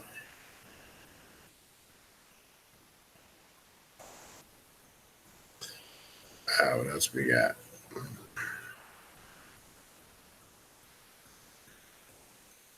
Lady Shalice Tyson, truth remains. Iron sharpens iron. That's right. Whenever taken, shaken back to your core with eyes of truth, we are forced to dive into the inner darkness of self-consciousness in order to make your manifestation seen. Listen, people, trust me when I tell you this. And I know there's some people here like Mama Muerte, others that have taken the previous classes. When I tell you we go very in depth, and it's not just not books and reading. I'm talking about actual stuff. You will grasp a lot of these things we're talking about on a whole nother level because the classes actually involve specific work. And those that took the last one know the rituals and things of the nature that they had to do on their own, etc. But that brings to mind everything that Lady Shalice just typed in. And like I say, my classes are based on the concept you must demonstrate your power and show and prove your power as a Black magician, a Black adept. So that's what it's about. It's about sharpening those skills, tapping into the saber mind, all these things that we're talking about. All right. Jack, conscious pimping, dog. Yeah, we got a lot of the conscious pimping on a mental, emotional, and you got all of these. Look, I told you that whole the Black woman is God, and that's why I said earlier, bringing females forward on a main platform is important. Not just dealing with the female thing; it needs to be addressed. Don't get me wrong, but what I'm trying to say is we need females to just, in general, be teaching. Period. Men to teach men, women, and child. We got to stop categorizing it like it's a male-female thing. It's not. And anybody that's on this path knows that. We got to look at it. If we say it's from an equality-based standard, it should be from an equality-based standard. So they should just be on the platforms because they're good teachers and they're capable, not just because they're females and they're teaching on this or feminine this. It doesn't always have to be about female-related topics. Why can't a woman just get up here and teach about demons? Right. And that's why the sister that I got coming on the show on March 7th, Priestess Aset Amun Ra Amun, she focuses on everything. The shit you hear me talk about, she goes in depth. It doesn't have anything to do with this male-female separate. We got to stop separating it. To me, a person who's a good adept, magician, occultist, practitioner, or teacher, it's regardless of their gender. I don't care if they're male or female.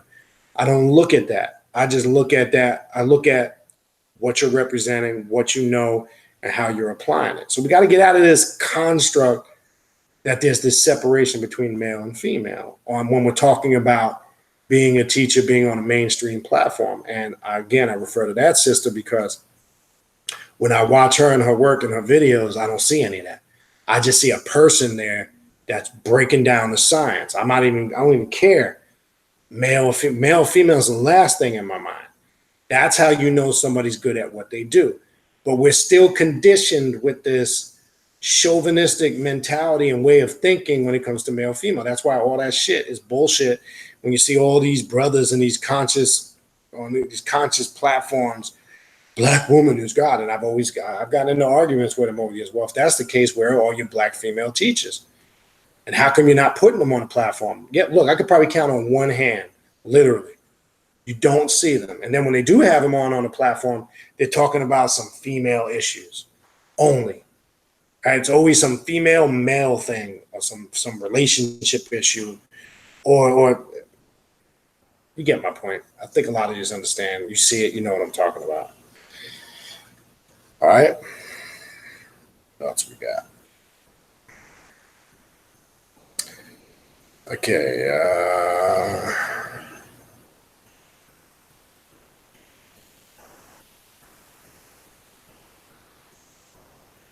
Good comment by Honey. It used to be legal to kill people of other faiths and races. Where was their so-called morals? These people believe in their own right, nobody's else. That's true. I mean, it's right. You go back to certain points in history, right? How many wars today, even to this day as we speak, are justified via religion to kill, right? Most of the conflicts that have taken, the major conflicts that have taken place over this world were by people's religious morals or ethical morals, right? So in their minds, what one person might have been viewing as an atrocity, in their minds, they thought they were doing something right. Now it's personal, whether you want to talk about the Holocaust, slavery, World War I, World War II, whatever you want to talk about. There's tragedy. Of course, there's tragedy and horror on all levels when lives are lost.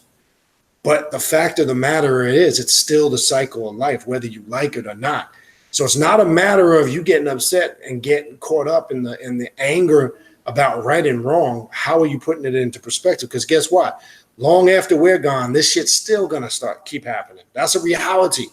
I know it doesn't sound promising, but this is the reality. You must understand that, because that's where you get trapped and you get lost in your personal, morals or your outlook on things. This is what I mean when I said earlier, this path challenges you to look at things differently. You might be looking at things for so many years a certain way, and in your mind, you thought it wholeheartedly it was right. I found that now that years ago when I really indulged, that started to get turned upside down. Okay. All right. What else we got?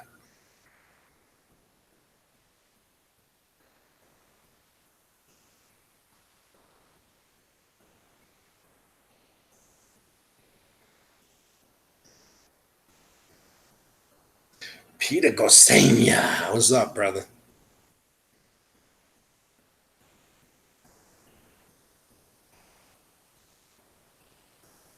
Yeah, I know you probably piss him off on him when you make those comments. My issue, that's what I'm saying, because they're not looking at it from it. That's right. The Orishis reside and live within us. That's true. And that's exactly what I'm talking about, where a religious person on that path, and don't get me wrong, Ifa, working with the Orishis can on a very occult metaphysical level can be very enlightening. And that's how I work with it now. I still get emails all the time about people wanting to be initiated in this. It's comical to me. And I tell them, I give them straight to the point. The answer. If I knew what I knew now, I wouldn't have wasted my time, because of what Oni is saying. You can work with this power and be highly effective. And I go back on the show a couple of weeks ago with Bokor Rodney Coleman, who, again, I forgot to mention again, he'll be on the show again on March 14th. I'm going to have him back on. I spoke with him a couple of days ago. And listen to what he said. And this is a Bokor, born and raised Bokor, from a family lineage of Bokors. And he said it live on the show. Is it necessary to be initiated to work with this? Absolutely not. Now, are there some points if you're doing exclusive, work with this, hardcore work, maybe where it involves animal sacrifice? Well, if you're not, initiated in or skilled in working with the art of the knife, that's where you might want to enlist some outside help if it involves that. Because, yeah, as he was talking about when we were discussing, sometimes it comes for those extreme situations. That's where you might enlist some aid or help. But I found it to not be necessary if you are working it and you know what you're doing. But it can be highly rewarding if you know what you're doing. All right, what else we got?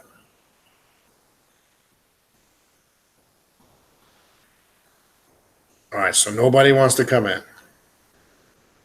Anybody want to come in live, ask a question, make a comment? I don't see not one person. You guys are biatches, straight biatches, hiding behind the keyboard gangsters. Jack, you still here? You want to come in, man? Seem like you're the only one that want to come in. You here, brother? Talk to me, man.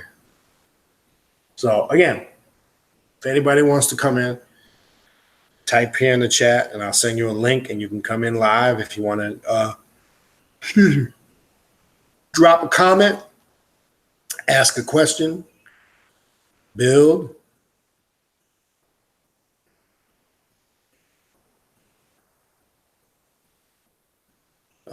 Feel free.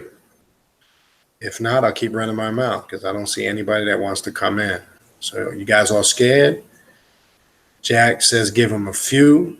He probably finishing up with some of the midget strippers and shit.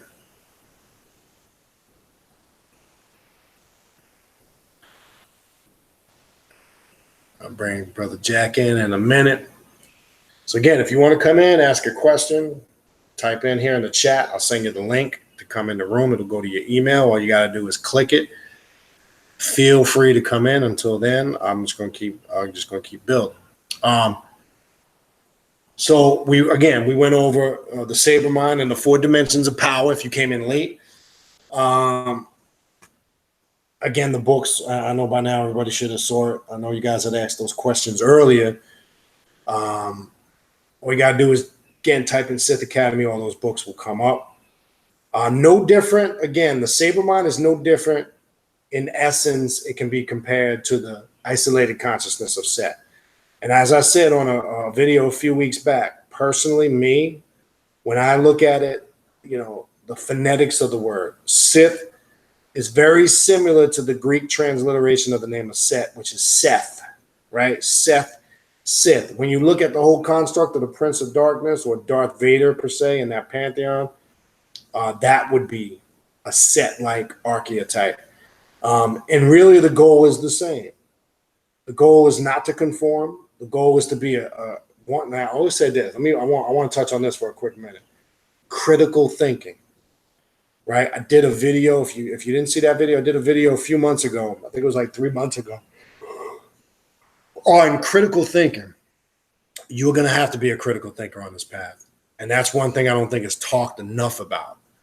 If you're not a person that can use critical thinking in every areas of their life, you're going to struggle on this path.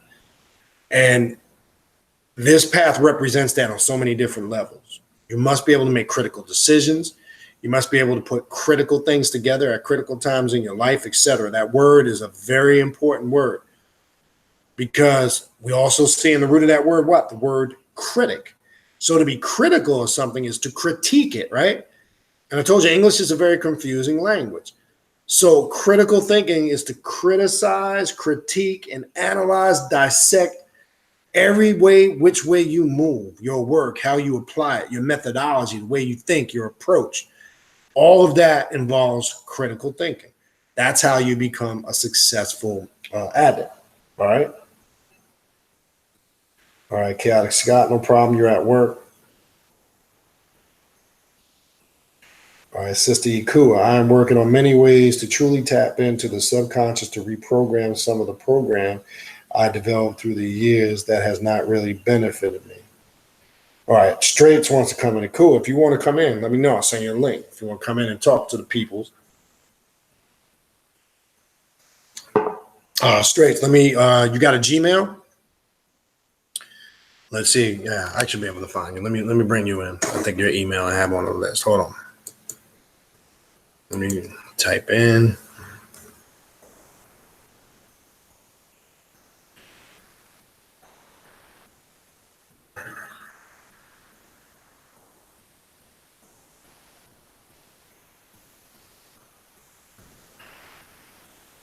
Oh, did that wrong. My bad.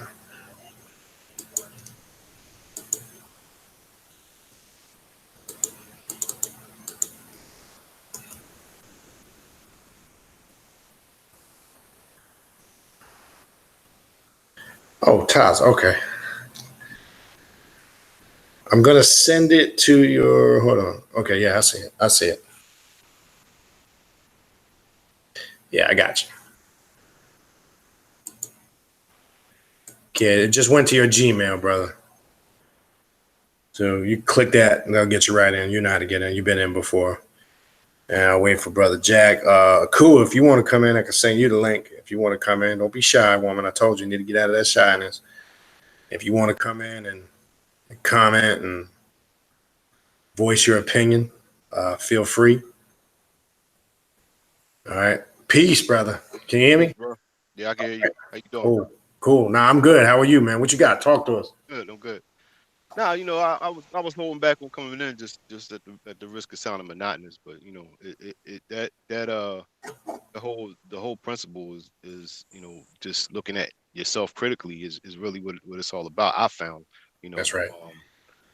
and like you said, every aspect of everything, your way you're thinking, the way you analyze things, the way, the things that you do and have done, your patterns for why you start doing things a certain way, you start to think about things a certain way. All of those things, what I'm finding is, that's what's opening up things. That's right. And really, in essence, and I'm glad you bring that up, because really, in essence, even though this might be called the Sith path, this really don't differ in essence to the work itself. See, what I'm trying to get people to see, and you kind of hit it on the head, whether it's working, this path, whether it's using Luciferianism, the core principles are still there. It's another system or archetype that's being utilized that embodies, everything that you was just talking about. All right. So if you got anything else, man, go ahead.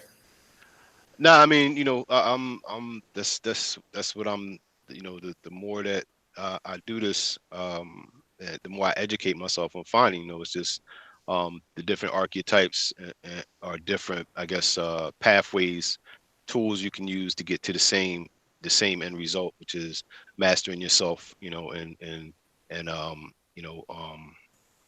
bringing about the change that you want in your life for yourself to be that better person, or that more productive person, or whatever it is.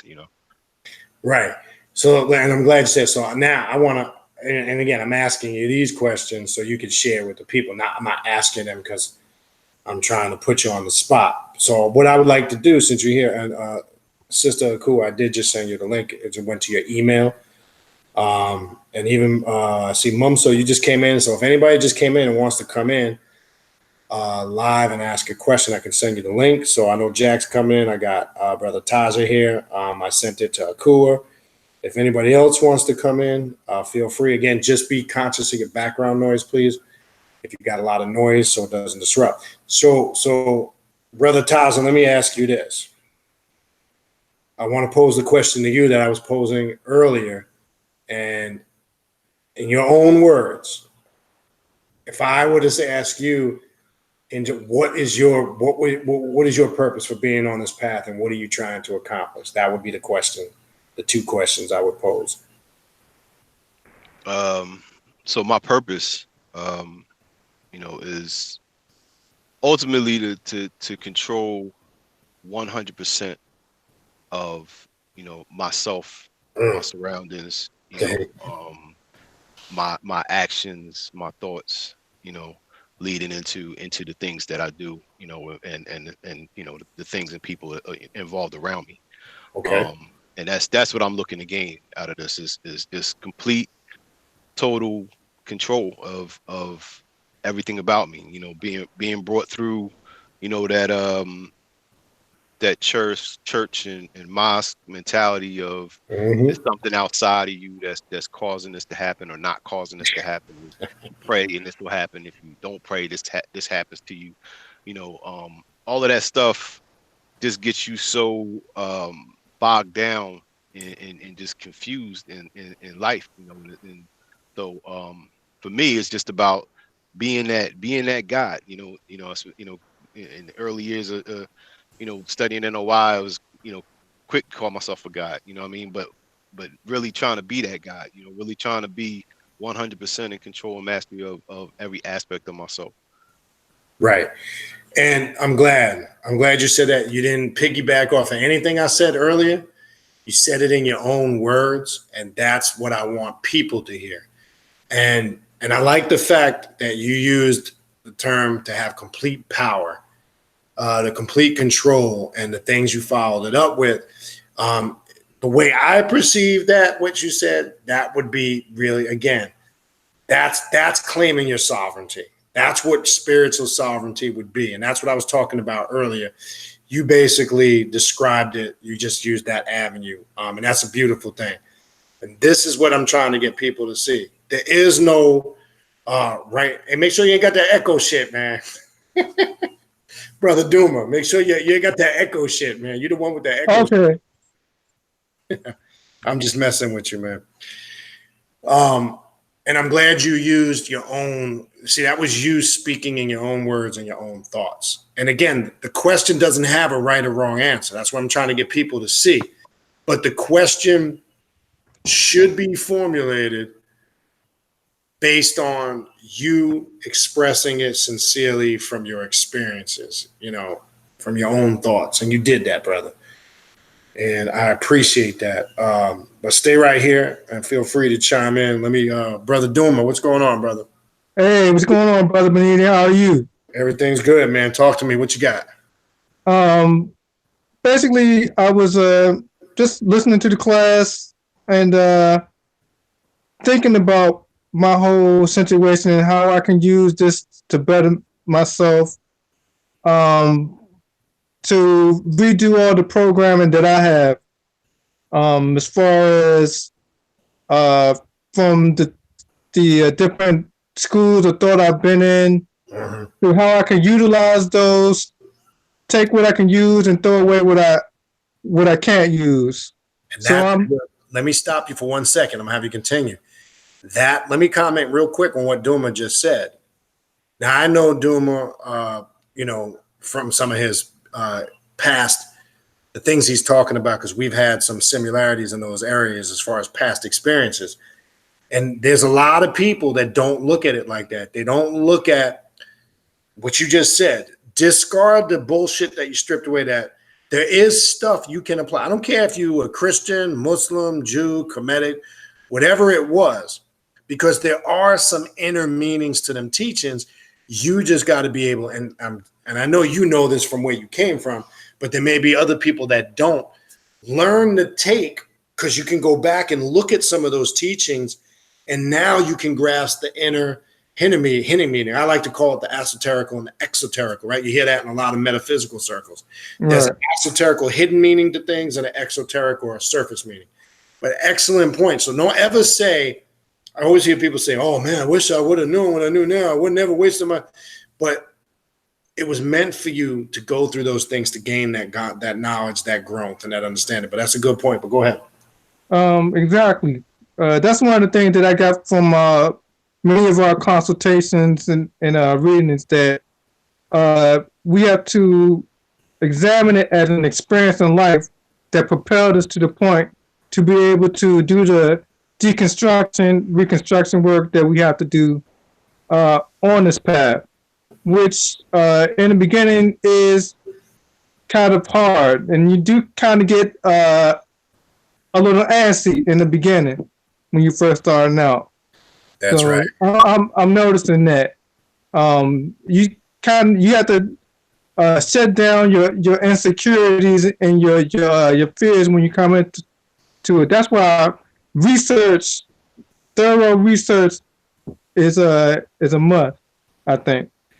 And and I'm glad you bring that up, because again, that ties into earlier when I was talking about, you got people that study, somebody that does real thorough study, and then you got people that read.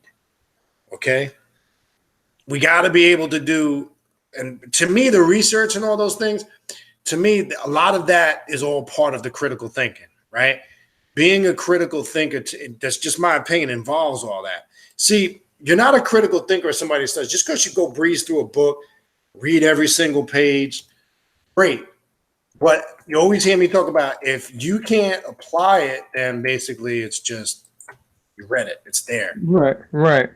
And that was the one issue I had in my previous school of thought. It's like I kept asking myself, okay, I know all this or I've been given all this information, but how do I apply it to real world settings? You see what I'm saying, Brother B?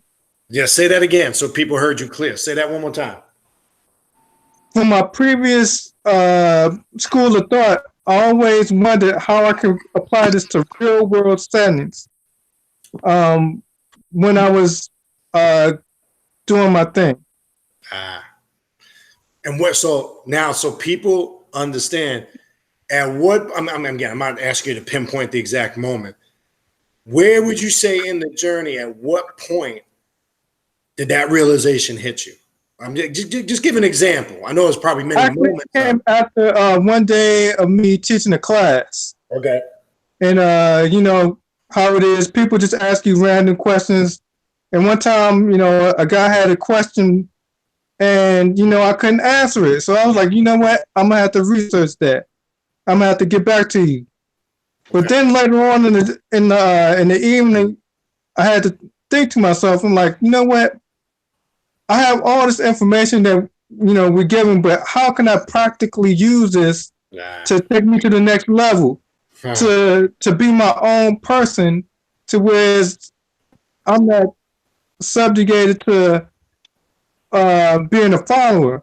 That was my mindset, but I'm not telling the other brothers this at the time. This is just my mindset at the time. That's powerful. So you reached a point, you know, what do you call, I don't like to use the word epiphany, but you had you had your, but see, that's when you know, you kind of, if you want to say waking up, whatever term you want to use. But see, the step is you recognized it, but then the beautiful thing is you actually proceeded forward to do something to address it. Because some people could have, now I know I got a general idea what you're talking about when you say what you're saying, but some people, you know, unfortunately will find an excuse to justify maybe that scenario and then still stay doing what they're doing. Right. So you didn't do that. And that's a beautiful thing. This is what I'm saying. And this is what this path does. You understand? And that's what I want. I want people to understand that and be able to see that. But excellent point. What else you got? That's it, Brother B. That was it. All right. Well, stay here. Feel free to chime you in here. Again, if you're not speaking, please keep your mics muted and be cautious of the noise. I'm going to bring Mandy in, and then Mandela, I see you. I'm going to bring you in, brother. What you got for us, Mandy? Oh, Mandela, you left. What's up, everyone? Peace. Peace. I was a little crazy last time. It was a lot. Yeah, I know. You were a little nice last time. Huh? I said you was nice last time. Yes, I was. The kids ain't have school the next day. I was chilling. What you got? I just wanted to say what's up to everyone. And you know, earlier, you was speaking on, you know, the hustle on the streets and all that other stuff, and how you're against it. And you know, as far as you know, if it affects, you know, women and children and stuff like that. But I had chimed in and I had said that we, meaning me and Pop over here doing his mama, is like he's working, but we are working. You know, how we try to make a difference on the streets by you know, bringing people off the streets that we've known for some time and giving them an opportunity to work with us. You know, that's how we trying to clean up the streets, and it's easy for us to do that because we came from that lifestyle, you know, and sure, we made magic out of that. No, that's cool. And I know your background, where you came from, but let me make this clear. That's why I also followed it up with, I wasn't saying I understand, while I was trying to differentiate between the people that sometimes were forced into that lifestyle as opposed to the people that just, you know, they're in it for pure, you know, I don't give a fuck. You know? Then I was going to chime in, but I deleted it. I was going to say, you know, like, as long as you don't make it a lifestyle, if well, exactly. And I'm saying that fast money is just that. You got to make it fast and then invest it and do something with it. Make a life for yourself. And spend it with the midgets. And spend it on the midgets. There you go. There you go. As long as you get something to the little people. Let me stop. Oh, God. No, but I want to make this clear. So even when this uploads and somebody neutral comes across it, I know this myself from having a certain experience with that. I know what one can do when their back is against the wall. When one is placed in a situation of desperation, one will go to any lengths to feed themselves, take care of their family. I know what that's like. And it's definitely not like it was back in the day, brother. No, Not no, at all. definitely. They got all these synthetic So shit. said Oh my to god. take the house. Yeah. It's because the lawyer told him that he can get the house, most likely. Who's that? Somebody hustling. I don't know. Somebody got their mic on. Just make sure if you're not speaking, your mic is muted, please, because we can hear everything. And I want to hear your dirt. You know, I want to hear you with your grimy shit you got going on. No, stop. All right, but no, I appreciate that. Let me bring in Mandela Born real quick. What's up, hey, brother Dave? What's going on, man? What you looking like? You all serious back there doing? What you doing? Tired. Oh my god. Calculating your dough. You back there like Swiss bank account. Let me transfer. Money. Yes. Anyway, but I appreciate it. Let me bring in brother Mandela Born real quick. Peace, brother. What's going on? How you doing? Your mic is muted. Turn your mic on. Turn your mic on. All right. There you go. We got you. Go ahead, brother. You're loud and clear. We got you. No doubt. Just wanted to send respect. You know, you gave me that ritual a while back, and man, my whole life has changed. It's just crazy right now. But at the same time, it's a beautiful situation, you know? That's all I can say is just it's crazy. It felt like my brain has just been reprogrammed or it's being reprogrammed right now. It's just out of control. But it's kind of cool. It's actually kind of cool at the same time. You know, it's just some real shit. That's all I can say. And I know some of the work, I know what you're doing, and I know we haven't touched base, but I'm glad to hear you talk in that context. When you're doing, and this is what I keep trying to tell people, when you're actually doing the work and applying it, the greatest feeling is when you're doing it yourself. And now I'm listening to you. You can sit back, you know, and reflect on it. And maybe you can share with us. And I'd like to pose a, you know, question in your own words. Now, where you're at, you know, where, you know, and your experience and how you feel, I would ask you in your own words to explain what is your goals and your I'm brief. You ain't got to get into depth. I'm not saying I'll break it all down in detail. We ain't got time for that. I'm saying, but in your own brief words, like what do you, now knowing what you know, what is your focus and your purpose for being on this path? What are you trying to accomplish? The same question. I'm going to pose this to everybody. Well, at this time right now, just really seeking knowledge and trying to better myself as much as I can. All the bullshit I've been dealing with all my life. You know what I'm saying? That's why I say the mental programming is like, that shit's deep. This shit's real deep when you think about it, you know? But you don't know until you start pulling it out. You know what I mean? It's like real crazy. But right now I'm at a point I'm just, you know, letting my brain reprogram and looking forward to what's about to come after this, because this is all new to me, really, you know? And I've been battling that. I feel doom on that when he was talking about the religion thing, because you know me, I've been through that, and it's kind of hard breaking through that. And then the religion I was in looked at man as God. You know what I mean? So it gets deep. I don't have a spook god, so you know what I mean. So it gets weird with me. You know what I mean? But at the same time, I understand the esoterics of it too. You know what I mean? If you put yourself as the personality or the character, then it's all you. And if you could, brother, and the unique thing with you too, you've done some traveling too, so you've gotten a little flavor from here and there. So and I know you're not speaking just from a tunnel vision mindset, because you've had that experience of experiencing different cultures and traveling a little bit. And you know, I know some of your background from working with you privately, but I'm glad to hear you say, you said to better yourself, but the key you said after that is to, you know, by bettering yourself by dealing with all your bullshit. And that's what I'm talking about. That's the real shit. I find out. Yeah, that's the real shit. Cause there's no getting around it. I'm telling you, there's no getting around that shit. I tried to fit it into all kinds of shit. It just don't work like that. You got to really isolate yourself and get rid of everything. And you know, but I feel like if you don't have the knowledge or the tools, if you haven't read and kind of got an understanding of just a little bit of it, then it's never gonna work, because you're gonna constantly try to fit the old program into something new, and that just doesn't work, you know. No, and that's the thing I was talking about earlier. People constantly take their old program, quote unquote. You're right, and all they do is bring it over into this path, and it just causes more conflict. It just causes more shit. It brings up even more issues, problems. And I found I hate to say it, it's fucked up, but you do see it a lot. Yeah. And as you hit on the head, it doesn't work. Trust me Nah. when I tell you, it does not work. Nah, And that shit doesn't work. no, you got it. That's part, like when we were talking about the Saber mind, that's what the Saber mind represents. Stripping all of those things away from you. Okay, just removing them, but one, obviously you got to recognize them first. Two, you got to address them. And three, you got to have a plan of attack. How do I proceed forward?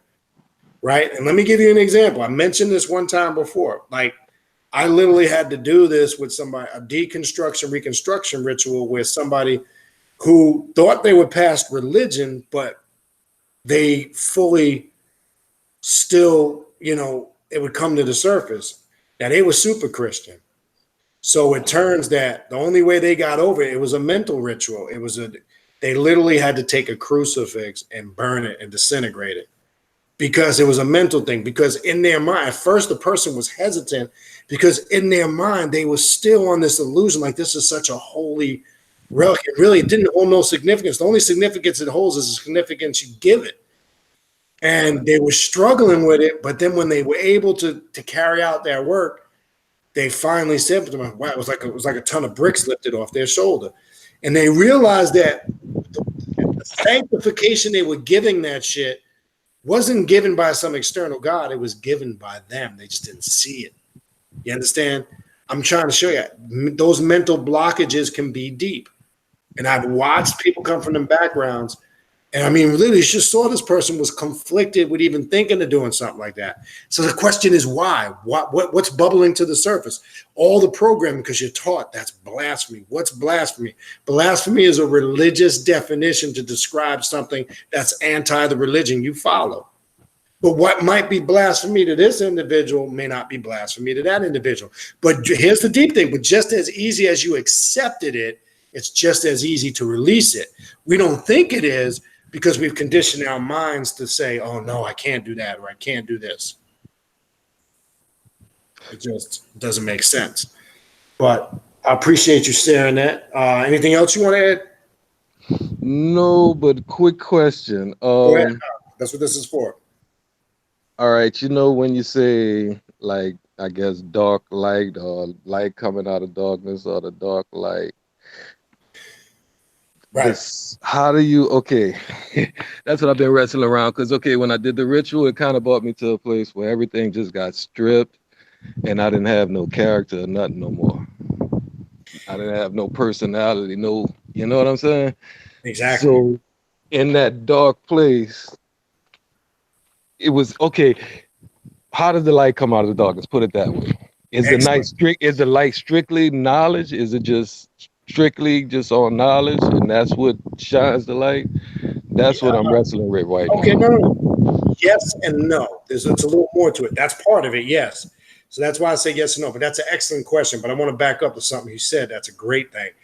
Like you said, and I know the work. I'm not going to get into it here, but I know the work that you did.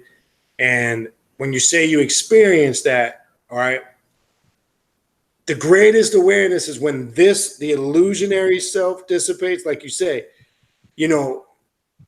I'm trying to explain this in the best words possible. You were conscious, we could use the word, of your existence, but maybe not in the same shape or form. Like you're conscious to a level now. You could see your hands, you could touch them. You understand on the surface.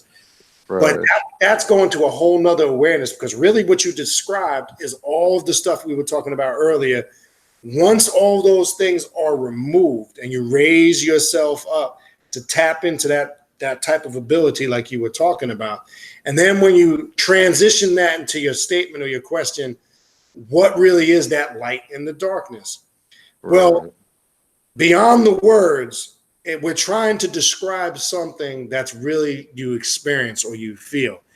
It's really what it is. When we say that intellect, it's a higher state of awareness where you're not confounded by all of those things that keep you three-dimensional. You're not confounded person, place, or thing, so you don't think with a mortal mind. So when you're not thinking with that mortal mind on a spiritual level, you're not conflicted with those things that keep you bound here. So that's where the intellect comes in. The awareness now starts to come in a level of an abundance. And again, I'm trying to describe something you feel. You do definitely have the awareness in the sense, and you're able to differentiate between what you thought you knew and what you know, and you can clearly see the different perspectives. Now, again, I'm saying this in words, but I'm trying to convey a multitude of feelings of awareness that are running through you simultaneously, and it's hard to do that because you're explaining something four-dimensional, and we're trying to convey that message on a three-dimensional. We're trying to use person, places, and things to describe something that is beyond person, place, or thing. And this is why people struggle to understand as far as the term God and creation and how that correlates to themselves and how they connect that to their life experiences. Well, the reason why none of it makes sense is because everybody's trying to define who and what God is via being from in a three-dimensional perspective. What you're describing, when we say that light that shines in the darkness, you're not seeing with these two eyes anymore, you're seeing with this eye. So there's a term in the Bible, and you might be familiar with this coming from your background dealing with the esoterical, right? And I believe it's in Matthew. When Jesus makes the statement, when the body becomes full of light, right? The eye becomes, he's talking about the third eye. It's a quote in reference to the seeing with the inner mind, right? You also liken it to, that's what masonry, peace, Sister Cool, I'm gonna get to you next. That's what masonry is teaching you via the degrees, because the blindfold is put on so you're in that pure darkness. Now, even though they're creating it on a surface level, if one focuses on the ritual and really locks themselves in once they remove the fear. It's no different when you're going through your trials and tribulations to remove the fear to get to that level of awareness. That's what a Mason experience is, for an example, or certain initiatic orders like that, even OTO, via the blindfold being in that darkness, because the only thing they're supposed to be focused on is those inner thoughts, the real you. Because when you're in that darkness, or like you said, that place, yeah, I believe you used the term when you were alone. It's not that you're alone in the sense, it's just you've stripped everything away that we create and build around us to keep those illusions that make us feel safe and secure. And once you strip that away, you're going to find out in reality from day one, the only thing you've ever really had is you. You just didn't realize it. And everything you allowed to penetrate your personal universe, you opened the door and allowed it in. The people around you, by the choices you made, the career profession you chose, the things you do, by the significant other you decided to spend time with, by that person, all of those things you start to realize I made a conscious decision to allow it to happen, whether I'm aware of it or not. But at the point, you now have become aware. You start to accept responsibility. This is all part of that intellect, that light shining in the darkness. All of this comes to you, consciously and unconsciously, and it's all happening in abundance. So that's why I said it's a little deeper than just on the surface. And I know you meant it like that, but it's a little deeper on the surface. So if we would just say, is it just the knowledge? Yes and no. But let's break down the varying degrees of when we say that intellect or knowledge represents that light. But we got to make sure we're going in depth and giving a thorough understanding of what that means. So I hope that makes sense. I was trying to explain it the best way I could, so people can connect to it, on a physical level, if that makes sense. You're right, because anytime you go in that place, you got to bring person, place, or thing. And I just kept getting stripped away from that. Even with like words, it just didn't make sense. Like the language is like, okay, you got a noun, you got a verb, you got an adjective, it's describing that noun. The noun is you, and it's all back to self. You know what I'm saying? It's like, it kept bringing me back to this, like, there's nothing. There's nothingness. But then again, exactly. Go ahead. No, exactly. Go ahead. No, I'm listening. I'm just agreeing with what you're saying. Yeah, it's just when I thought about the light, it's just I kept putting person, place, or thing in that, and I know it don't fit in that realm. No, it don't. And when you're doing work like that, and you're vibrating at a higher frequency, and you start to transcend beyond person, place, or thing. So, for lack of a better word, we could say we've tapped into the astral or the spiritual plane, whatever you want to call it. It takes on a whole different perspective. You don't view it the same way. When you release yourself from those things, it's a whole different experience. But those are excellent points. Let me bring in Sister Akua. What's going on? Talk to us. What you got? I don't know if you can hear me. Yeah, I can hear you. You're a little bit low, but I don't know if it's your phone. Maybe you just need to talk up louder. I can hear you clear, but it's a little bit low. Okay. Are you still there? I think you got your mic muted. Can you hear me? Yeah, you're back. We can hear you, but you're just a little low. But that's okay. We'll work with it. Go ahead. Okay, we lost you again. Okay, I'm not sure if you can hear me. Can you hear me? Yes, we can hear you. You can. Okay. But I can't hear you now, so I gotta keep. Say it again. That. Can you hear me? Now we can hear you. Okay. Okay. Yeah. What you got Sorry, for us? I'm like running an errand. I had to get Girl Scout cookies for my niece and her troop and stuff. So I'm like running all over the place. But yeah, so just talking about the whole thing with really tapping into the subconscious, I'm really looking forward to the class because it's like I'm trying all these different ways to really do it, because I know that there's a lot of programming that like I came up with that Correct. I'm working on really kind of correcting for myself and changing just so that my path can be a little bit more successful. Right. And Yeah. no, that's a good point. Go ahead. Yeah. One thing I did try recently, I did this float therapy tank, and basically you're like in a deprivation tank with salt water for 60 minutes. My brother-in-law did it. How did that go? Share that with me. I've been thinking about doing it. My brother-in-law just did it a few weeks ago. I found it pretty intense. It's funny because like I realized that I was afraid of the dark, but then I realized like after being in it for maybe like 5 minutes or something, you know, I kind of had the door open like a crack just so I can get a slither of light. It was just like, there's nothing here. It's just me, Okay. you know? So, but it was very intense, and I felt like it's definitely something that, you know, I should try again. But, you know, again, I'm just like looking at all these different methods and ways of, you know, tapping into the stuff that I typically am afraid of. Okay. Dealing with that, because I think that like for me, like fear has kind of like ran stuff for me, you know.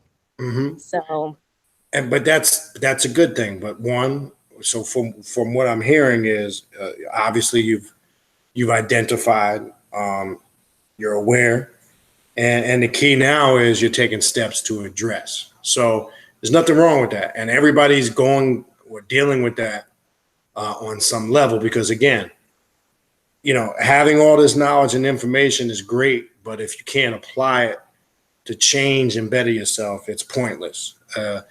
It you know, you can sit there and, you know, regurgitate. Like I say, people are good at quoting shit. People are good at you know, history and all that. That shit is irrelevant when it comes to the personal work. So what I'm hearing you say, and I know because I've done a little personal work with you also, so I can relate and connect to what you're saying, and that's the beauty of it. And I kind of got an idea of where you're coming from, so I understand that.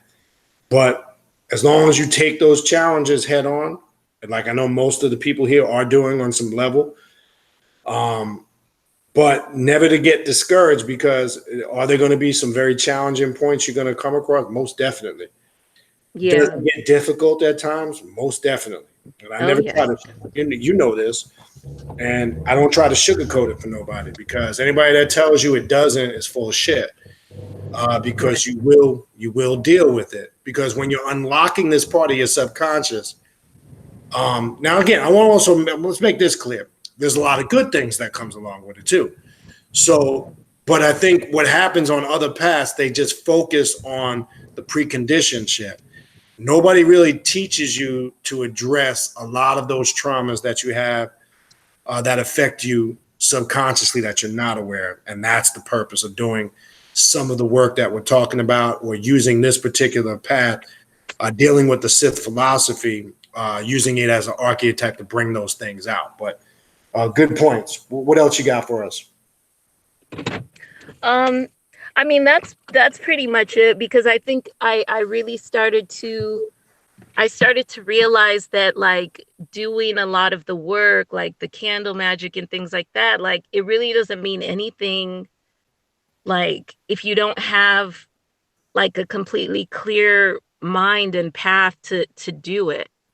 And so you know, because like I know, like in the past, and like it is still something that like I'm working on, Right. is like doubting, you know, the doubts and stuff that like may arise. And I know where, like, I'm getting and understanding where those little voices are coming from, of like, oh, that shit's not gonna work, or why are you even bothering, or you know what I mean? And so it's just kind of like, like I'm getting it, because and now more so, because with work that I've been doing, I definitely am seeing results, you know. And so right. But I just want to continue to get better at it, you know. And I want to back up to something you said that was key. You used the example of candle magic, right? Like you say, you came to the realization. Let's say, let's focus, because really what that comes down to, in essence, and everything you're talking about now that came after it, we're talking about intent, right? Our intent and power is not going to be effective if we're all fucked up and jacked up. Right. So that's why the step one on any path of self-mastery is getting your own personal shit in order. Now, Dr. Bynum, in his book, Dark Light Consciousness, and him being an actual, he's a clinical psychologist who works at a Boston University. And he's traveled the world, and he has a lot of experience dealing with the psychological aspect of things. And one thing I've always found in relation to what you're saying, I've always found fascinating with him is he brings the psychological aspect of sound mind and sound body into a lot of aspects of consciousness that I don't think a lot of circles really focus on enough, in my opinion. He has whole sections in that book, and we're going to talk to him a little bit about that on Thursday. He talks about the importance of that and how to approach your work, because some people aren't in sound mind and sound body. They may not be aware of it, you know, and it's hard to really, you know, you can't really just tell somebody based on what you're looking at on the outside, because there's a lot of internal things that might be at play there. So I'm saying that to say, if we'll use the candle magic aspect, if you're working candle magic, your intent is not going to carry the power you need if you're dealing with a lot of inner conflicts that you haven't addressed or corrected. And again, that ties into when you always hear me talking about what separates individuals that get consistent results, be it financially, spiritually, etc., as opposed to people that get results here and there, is based on a lot of the things that you're talking about. Right. Like you use the term, like you would do something, you would, you know, second guess it or doubt it. A lot of that comes with a lot of the shit we're talking about. But go ahead. I thought that was a good statement. No, I mean, you pretty much, you hit on all of those points. So that's it, really. Can I say something, Brother B? Yeah, go ahead. In regards to just my growth and my approach on how I used to look at chaos and opposed to how I look at it now. I'd say since November of 2017, that's when it really started dawning on me. Instead of like bottling it up and getting frustrated and my anxiety taking over, I embrace it and try to work through it and see. Okay. I think I'm in here now. Oh, okay. And see the growth that, see how just basically I'm to the point I'm confident to where I embrace all the chaotic craziness that's going on in my life and know that if I can get through it and recognize what was affected in me internally at the same time and know that there's abundance after it. And I don't mean like the mundane, the money comes if you're in alignment on your path. Right. And just like crazy shit has been happening. Like 3 people quit within the last 3 days. So is that coincidence? I think not. I wrote that in the, in the comments. I mean, even after the Santa Muerte ritual we had, you saw what happened. We was down in Florida and yes, we was 2 days in Fort Lauderdale, made a quick stop by my grandmother and had to drive all the way back through Christmas Day. My kids didn't even have Christmas, but within those 17 hours, my husband and I realized that we were actually grateful that they did what they did, as opposed to coming back home and acting crazy like we would have back in the day. Right. But see, there is a classic example of, I always tell this with that particular incident you're talking about, when you're working with road clearing archetypes, and Santa Muerte, the Holy Death, is one of them. Love her. This is what people get, not you. I'm just speaking in general now. Yes. There's a classic example of change you need as opposed to change you want. Fusion between the two. So that's the difference. The growth that my husband and I recognized in ourselves after that situation. I mean, we could have got mad. We could have started wilding out, got butthurt over the fact that was our vacation. How dare you? At the end of the day, we looked at ourselves and we owned it and was like, yo, that's our bad for taking on so much and then walking away and expecting other people that we quote unquote entrusted.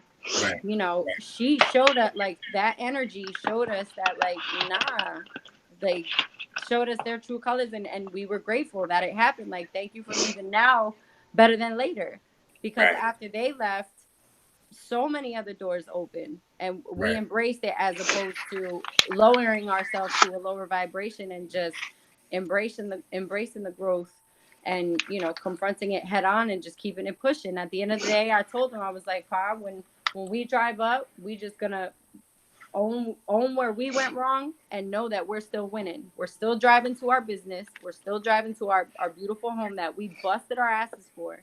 Nobody took that away from us because we worked hard for that. And that's what we recognize, and we got to keep it pushing. It's just that raw energy that, a lot of people think, oh, the Grim Reaper, so cool to rock it. And even Kali Ma, she did crazy things to the point where it almost ripped me and Pop apart. And I recognized a lot of growth that I needed to do and embraced it, and now we're stronger than ever. And like I said in the last live, I know I was stumbling all over my feet, and hopefully I made some kind of points, but that's why I got her tattooed on me, because she brought out something in me that I haven't seen in my husband in years, that I've been asking for so long. So it's just, those energies are raw. And like I said, chaos to me, I love it. Bring it on. I am ready to slay. And I know that I have confidence in myself that I'm gonna get through it, because at the end of the day, it's gonna show you how far you've come on your path. Right. Good point. Appreciate it. No doubt. Appreciate it. All right, Double R, I'm gonna bring you in. I just had to mute you because I know you were moving around. It was picking up all the noise. So let me unmute you. Hold on. Can you hear me? Nope, I can't hear you. Hold on. What happened here? I muted myself. There you go. Yeah, you have to unmute yourself after I do it. No, I had just muted you because the mic picks up every little. Oh, see, and that's why I muted myself, because I thought it would work if I muted myself, that you wouldn't pick up on that stuff. No, if you see me mute anybody, I was telling you came in after. The mic picks up every little noise. Make it hear when you just, like, if you rub your arm on a desk or something, it picks up everything. Okay. But anyway, go ahead. What you got for us? How you doing? Yeah, good. Hello, everybody. I had a question. So my question was, if I've been doing really good at, like, controlling my thoughts with intent, right, and getting results, and then all of a sudden it gets harder because of intrusive thoughts. Like I'm not inviting them in, but these little, sometimes these little thoughts just come in and I'm like, okay, what's this about? Why am I, I just want to know, in your opinion, or maybe your experience, what is the reason that something like that would happen? Or what is Right. Yeah. Excellent question. See, we call that on this path advisors or voices. You use the word voices. Mm-hmm. What tends to happen is, and one thing, part of the answer to your question was in your question. Like you say, you've applied work, formulating your thoughts, etc. You're getting the results. The key word was the results. What tends to happen is once you get the results, and then you use the term that was very clear, intrusive thoughts. Remember, we have all different, when we look at our personal daemon, there's fragments of that personal daemon. Our higher self, which taps into different layers of our subconscious. So what I mean by that is sometimes when we're getting them results and we start to get consistent in a particular path, I don't know who has the echo. Somebody have an echo? I hear it. All right, it's gone. We hear all these different advisor or voices, or as you use the term, intrusive thoughts that will try to distract us. Now, remember, when we understand there's different aspects of our personal daemon communicating to us at all levels. Now, some people might call those advisor voices spirits. You'll hear that term. They might refer to it as ancestral voices. But really where it comes from is what we call our higher self or our personal daemon. Can I say something real quick about that? Popped in. Yeah, hold on 1 second. Okay. Oh, man, I'm going to lose it. It's good. What I'm trying to say is when you have those intrusive thoughts, the way to eliminate that, my point is the way to eliminate that, we have to practice sometimes sitting in complete silence and doing nothing. Now, I'm not talking about just in darkness, because what happens is when we don't give the mind moments to just rest, I'm talking about create space, because there's never given that space or that silence where those advisors can be put at rest. Because the reason why those intrusive thoughts come in, because we're tapping into so many different things simultaneously, constantly throughout just the course of a day. This might sound crazy. Try this. Sometimes just stop, clear your head, and do nothing. I'm talking about literally nothing. I'm talking about don't watch TV. I'm talking about don't listen to music. I'm talking about just absolutely do nothing. And it's little work that works effective doing this.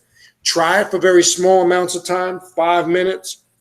What you'll start to learn as you gradually increase it, it creates the space for the mind to be still. And what happens is those intrusive thoughts start to decrease.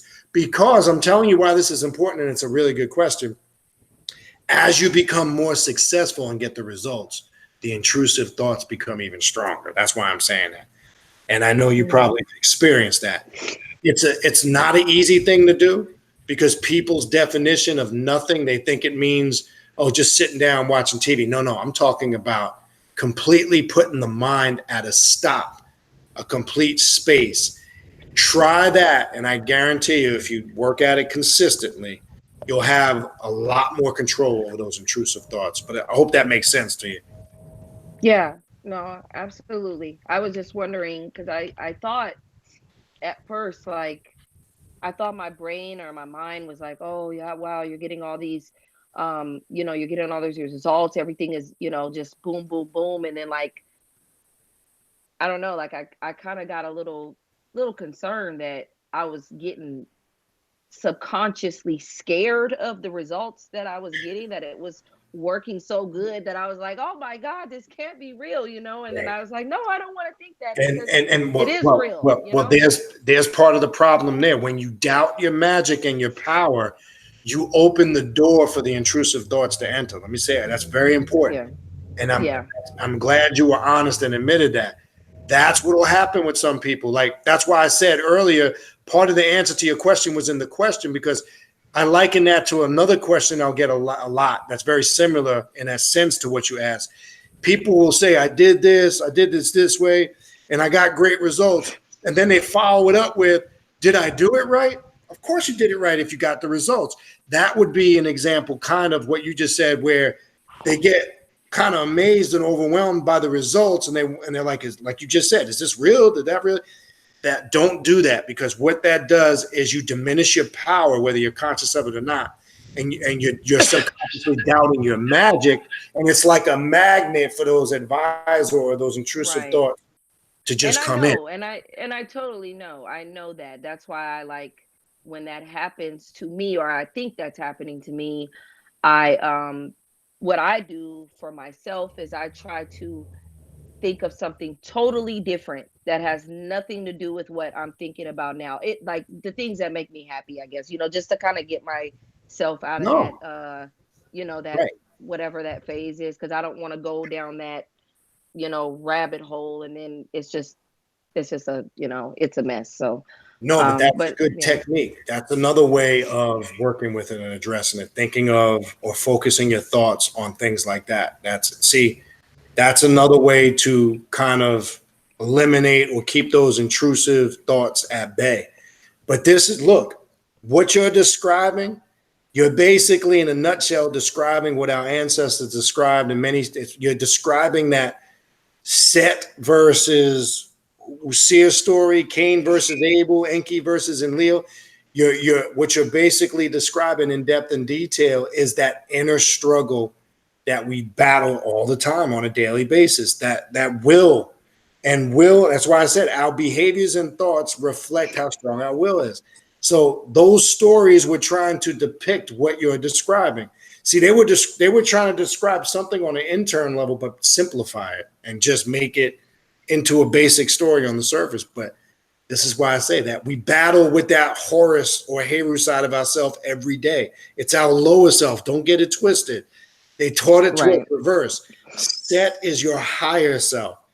I don't care what they tell you. They demonized it because why? Because what you're describing is you're experiencing the aspects of your isolated consciousness. When you tap into that, your isolated thoughts or your isolated consciousness, you start to separate. But what will happen is the intrusive thoughts work in via the programming, via the conditioning. See, when you say like for an example, when you say you're doing something, you get the great results and you go, wow, is this really happening? We do things like that because that's where the previous conditioning starts to come up to the surface subconsciously. We don't think we say, Yeah. no, that's not what it is. But trust me, that's what it is. But yeah, those are good points. Stay right there. Mandy, real quick, so you don't forget your thought. Well, what did you want to add to that real quick? Everything you just said hit the nail right on the head. At the end of the day, the lower vibrational energies are always going to try to infiltrate your mind. It does it to me all the time when I'm progressing, and not saying that you second guess yourself, sis. It's the word that you said was infiltrate. I mean, Brother B, you hit it right on the head. I just as soon as I was about to interject, you said everything I was about to say. As soon as you're raising yourself, like it's those chaotic low vibrational energies trying you.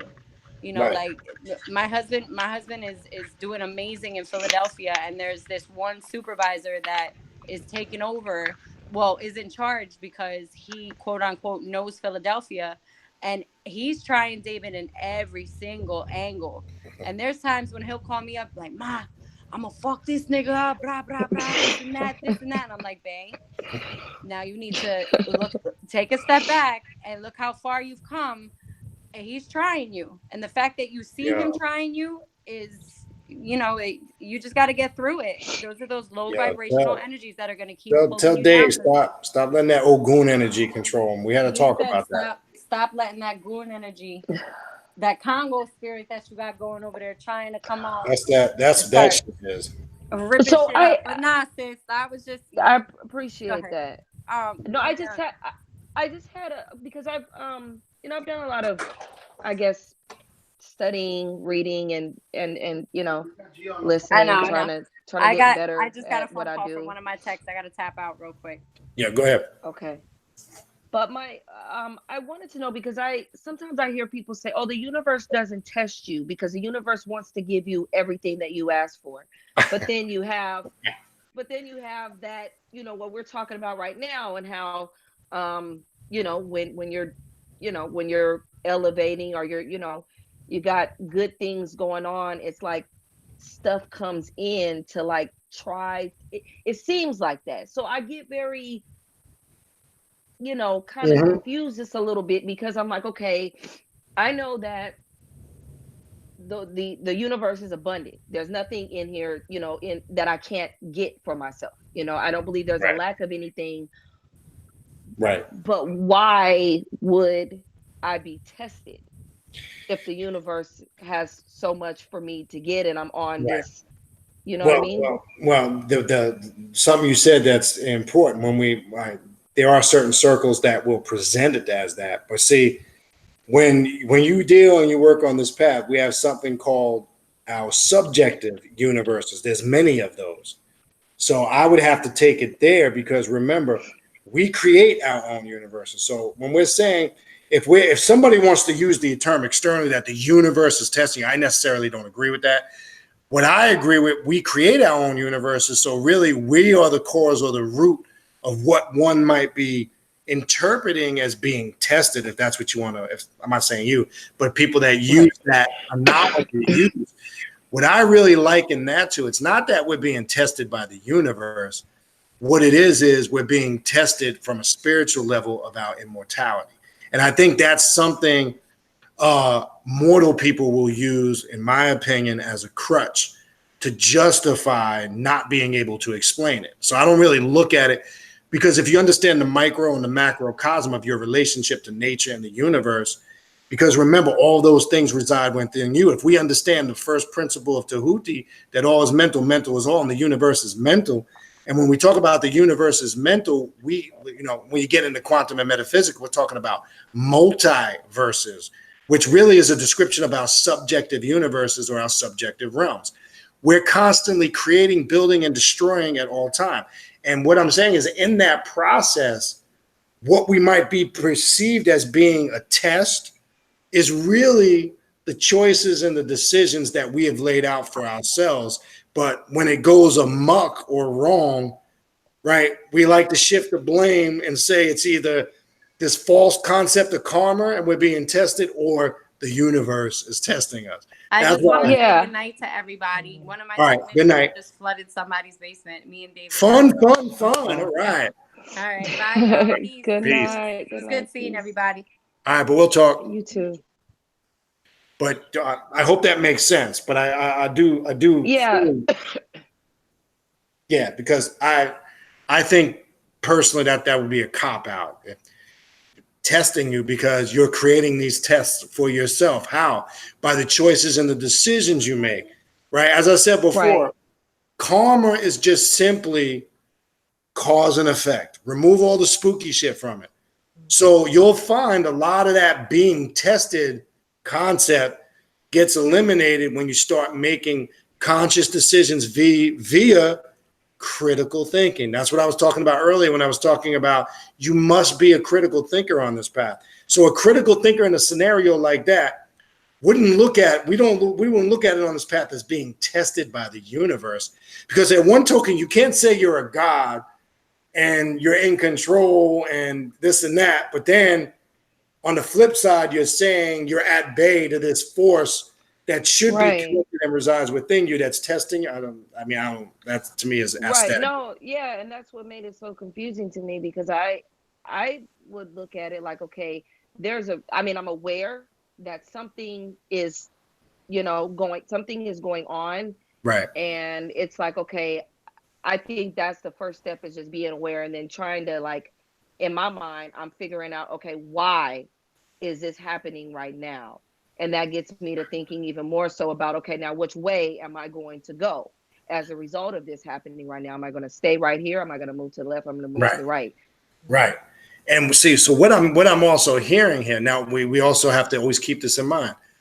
Remember, we're all taking the journey simultaneously, but yet our experiences are unique in the sense that they're personal. So what I mean is, we're all taking the journey collectively, but yet separately at the same time. I know that might sound like a contradiction. So you can only tap into it based on your experience. What I'm saying is you're experiencing, again, different aspects of the isolated consciousness, the gift of Set or the black flame. Once you open that porthole, right? They liken it when you read the Coming Forth by Day, going through the 12 gates of the duat, right? And I always refer people at the 9th gate stands Set and Heru. What that represents when somebody approaches the 9th gate, and I'm trying to explain to what people deal with in that mental shift in their mind, that Set Heru archetype represents this battle. Everything that we're describing here would be symbolic of the 9th gate. Now, we did a ritual on this a few months back, the ritual of the 9th gate, and it was geared to bringing out everything that you're talking about. It is to question the very fabric of your existence. It is to question everything you feel, sense, hear, experience, the voices of intrusion, your challenges. All of this is critical because it brings out, again, what I was talking about earlier, what we're doing now and discussing it is we're using critical thinking. So when we get to those states, or when we get to that way of thinking, it's not about right and wrong no more.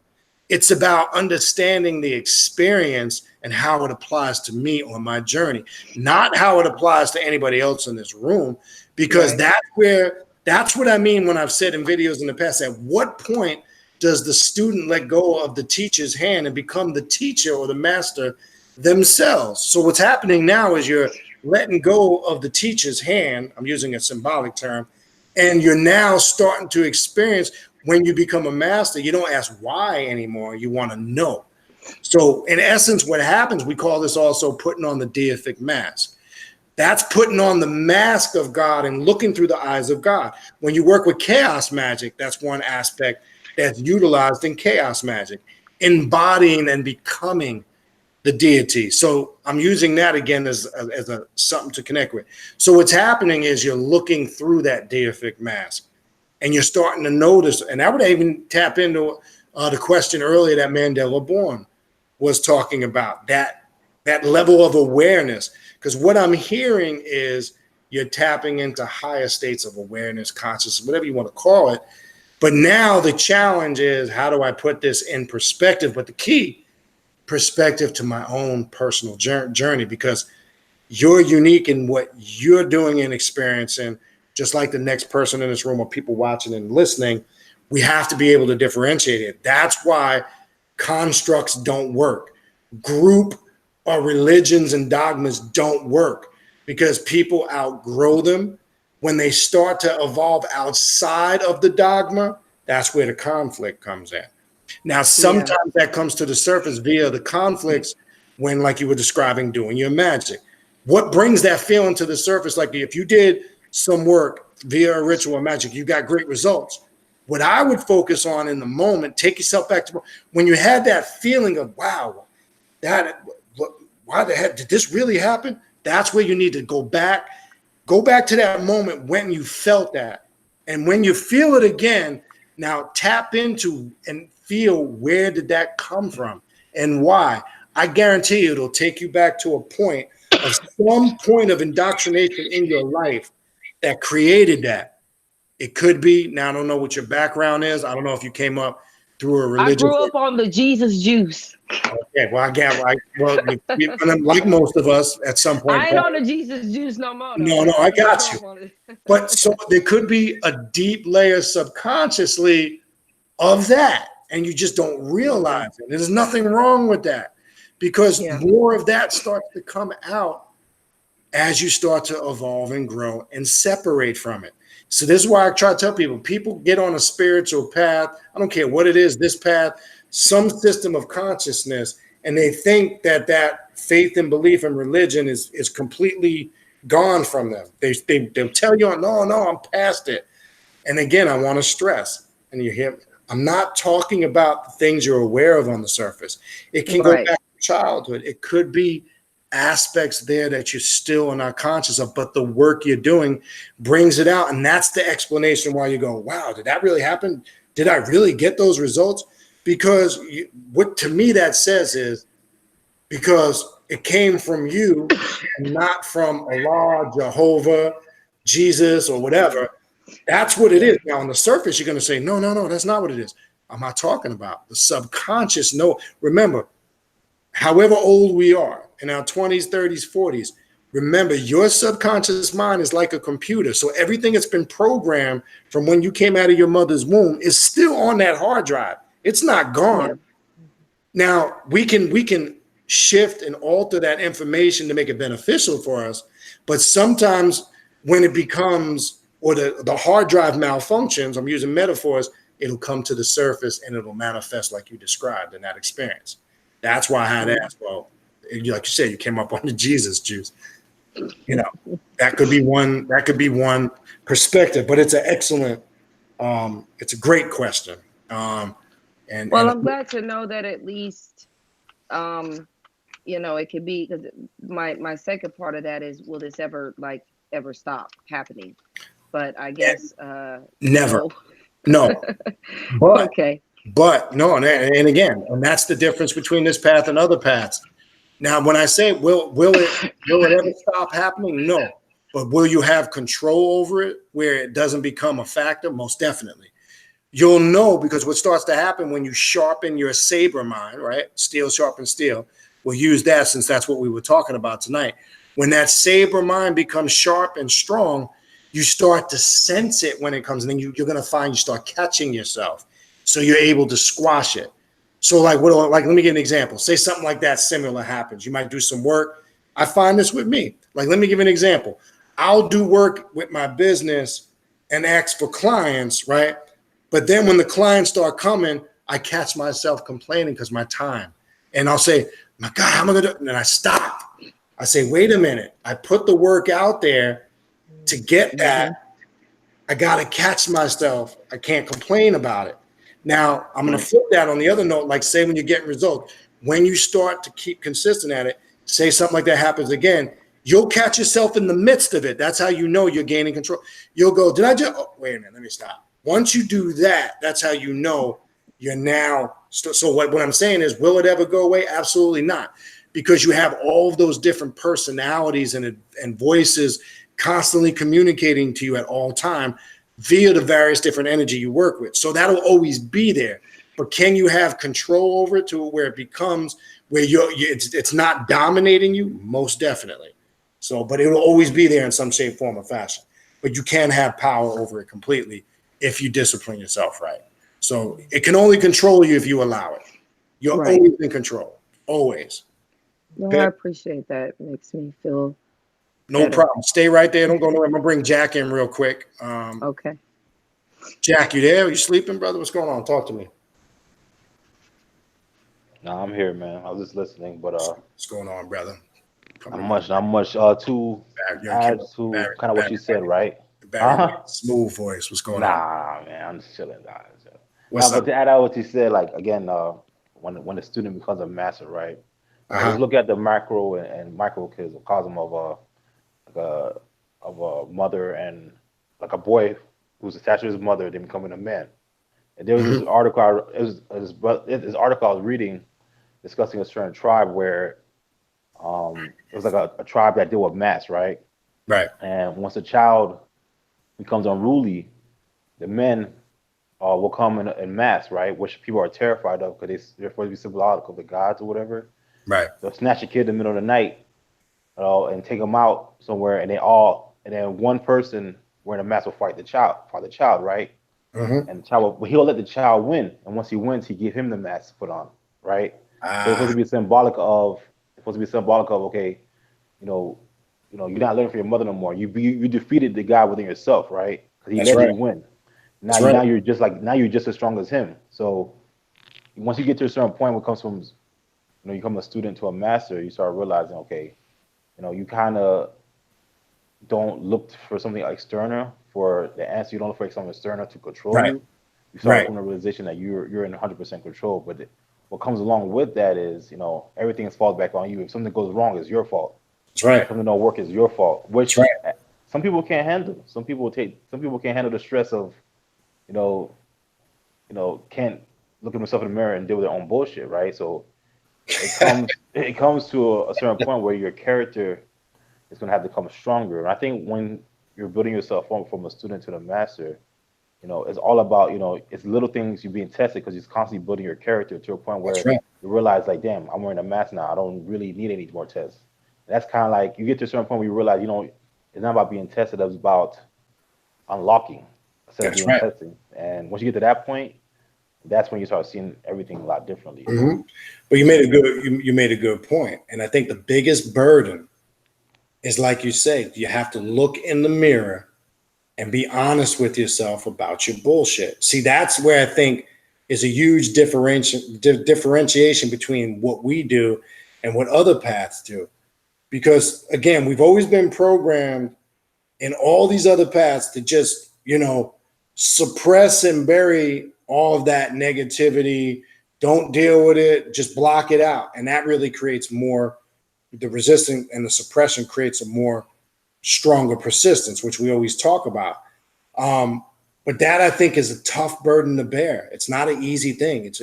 And then I think what happens is when you're in the moment of it, especially on the beginning, when you first on the beginning stages of lack of a better word on this path, it can become a huge burden to some. It's a hard thing to swallow sometimes. It's not an easy thing, and that's why this path isn't for everybody. Because it's easy to big yourself up on all the things you pat yourself on the back about, how great you are in this area, how skilled you are in that area. And that's great. And that's a beautiful thing. And those are things you can continue to harness and cultivate.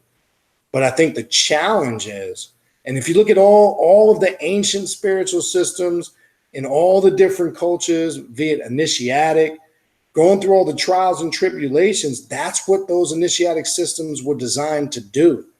To bring all the things that we're talking about now. Even look at the shamans, same thing. Again, I'm tying this on because the ritual we're going to do Friday night is going to be connected to that type of work. That's what we're getting ready to do. And trust me, we're getting ready to do the do, as they say. And I think it's not for everybody. Not everybody's cut from that cloth. Not everybody's willing to, face that shit head on because they rather just meditate it away and hotep it away and alafia it away. And that's just not going to happen. But I think the burden, like when you describe it, like say, look in the mirror, I can reflect back at the moment when I started to do that. And I felt it just in that quick second of what you said. I think that's where people struggle and fight because it's not all. And like I said, people will talk about, working with their chakras and raising the kundalini and all this and that, as if it's all a bliss and peace and love. And it can be very painful. Kundalini, working with kundalini energy ain't always peaches and roses and a walk in the park. People always talk about it because that's how I know they're not working with it. Because I don't ever hear them talking about the struggles that they deal with. I don't ever hear them talk about it. When somebody's always presenting it and fluffing it up and everything is so spiritual and blissful and you're working with aesthetic bullshit. You just don't realize it. But when I hear people talking about what they're encountering in addition to those things, then I say, okay, this is a person that's tapped in. They've connected on a level because it's not all peach and roses. I don't give a fuck what anybody says. And if they're presented that they're covering up their insecurities, there's something that they're not telling you. What it is, only they know. And remember, you can portray yourself however you want to. Remember, there's who you portray yourself as, who you spend time trying to be, and then there's the real you. But guess what comes out in the end? The real you is going to manifest one way or the other. Either you're going to cultivate it or you're going to find other measures that's going to bring it out against your will. And then what happens is after you built yourself up, this illusionary you, the shock sets in and you go, holy shit, I'm not really what I thought I was I? And now it all hits you at once. That's where the burden comes in. But that was an excellent point. Okay. Yeah, and I'll say real quick too, is but also to add to that, which is on point. To add to that is also once you able to shed those things, right? What comes along with it is what sticks out to me is kind of like the Ankh with the Z and the Wa scepter, right? You have what comes along with that is you get eternal life, which is true resurrection, and then you also have divine power plus you have more stability in your daily walking, right? So it's like there's gifts that comes along, once you kind of clear these certain things up, there's gifts that come along with it. To really know understand those gifts, look at the Egyptian symbols. But yeah, like there's as you do the work and you get to a certain level, you're like, damn, all right, like I'm loving this. It's like the sunrise, it gets brighter and brighter. And Mike, we discussed that before, like how like every day is like it's like you're constantly shining brighter and brighter. So it's just real. It's real. It's like it's weird because you wake up every day knowing that it's like the experience. The key is it's all about experience. You explained it earlier. It's an experience, right? If you kind of change perspective and view it that way, opposed to looking at it as like things are like right. No, but yeah. like you say, with the key, look, this just, in my opinion, this work, this path, in general, path of self-mastery, it separates the adults from the children. If you still want to be a child and believe in those fairy tale myths, and all those dogmas and creeds, and see, we get caught up in all this history shit, and a lot of that conditioning, it ties into everything that we're talking about. Unfortunately, a lot of people still want to be children. They want to follow. They want to still be part of these Mickey Mouse clubs and these groups and these organizations. Look, I was watching the other day, and look, and I want to make this clear. I respect them. I don't agree with everything Minister Farrar. I caught the whole Savior's Day lecture in and out. I mean, he was up there for an eternity. I give the brother, for a man his age, whether you like him or not, that's relevant.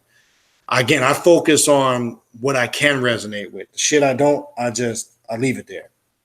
But I was in and out the other day catching his Savior's Day speech, and that's not what caught my attention. I mean, he was dropping what he was dropping. Some things he was saying I could connect with. Some things were very religious, and I just disregarded. But I was watching it they had actually a YouTube live feed, and at first they had a chat going, right? And I'm watching what's going on in the chat. It got so bad that the moderators from NY, they just killed the chat, because you should have seen the ignorance of the people in the chat arguing. You had NOI, you had Sunni Muslims in there, Christian. It was just a big ball of pure fucking confusion. And they're arguing over the Bible and the Quran. So I typed in one little paragraph, shut all that shit down. I said, look, ain't this sick? Look at the mental sickness and illness of all you people who are claiming to follow and worship the same God. You're all using the same books, giving your same perceptions on the same quotes. You all claim to be following this unified God, and you fuckers ain't even united amongst yourselves. This is fucking sick. You have Muslims attacking Muslims, different sects of Muslims. You had Christians battling. It was just pure confusion. I said, your God is a God of confusion, a God of war, a God of separation. As soon as we learn to just put this shit all to the side and move forward, that's when things will start to change. Nobody wanted to comment and address what I said, act as if it wasn't even there. And they saw it. Soon after that, they shut the chat down right after that, maybe about 2-3 minutes. Not because what I said it made the moderator realize that this is nonsense, and it was distracting from what the minister was saying, because there were some valid points he was saying. And I'm like, it just made me realize and reflect of where I came from. And I'm like, at one point, I subscribed to this on some level, some shape, form, or fashion. And it just made me realize the mental sickness that people are suffering from and how far they have to go to even get to the level that we're talking about tonight. Not that it makes us special or better, but we should feel some sense of accomplishment that we are now have separated. We're not childish no more in our thoughts. We are grown, intelligent, thinking beings. And I'm watching all this conflict. I'm like, this is sad. And there was over 1,000 people in that room. There was over 1K. There was over 1,000 people in that room arguing and fighting over Jesus and God and the Bible. And I'm like, man, how? And I'm talking about Muslims attacking the Muslims, other sects of NOI attacking NOI because of their difference in ideology and doctrine. But yet, they all worship the same fucking God and follow the same holy books, and they're disunited amongst themselves. That's the sickness. That's the disease. Those are the things we have to strip ourselves from completely. And it made me realize when you said what you said earlier about looking in the mirror, it's hard for those people to look at themselves and go, well, maybe I'm wrong. Maybe the way I've been looking at this shit, I need to take a different approach. Because at what point in those systems do you get to a point where you're not conflicted? Because they're always conflicted. Now you need confliction, obstacles and challenges. That's a part of growth, but it just seems like they never get past that. They're stuck there, and that's not why? us. Because instead of them playing chess on this path, they're playing checkers. That's why. No, you know what it is, brother? Instead of them playing Chutes and Ladders, they're playing Candyland, brother. No, it's not. Hey, brother B. Yo, talk to me. Yeah, no, I just wanted to comment. Like, go ahead. So, if where we coming from is someplace familiar and someplace safe. That personality you built up, the avatar, whatever, what have you. That's the safe point. That's what your intellect built for you to survive in the world. The way we perceive it. So, for me, when I told you I go into the walk-in closet, no windows and close the door. That's right. Opening up just darkness and silence.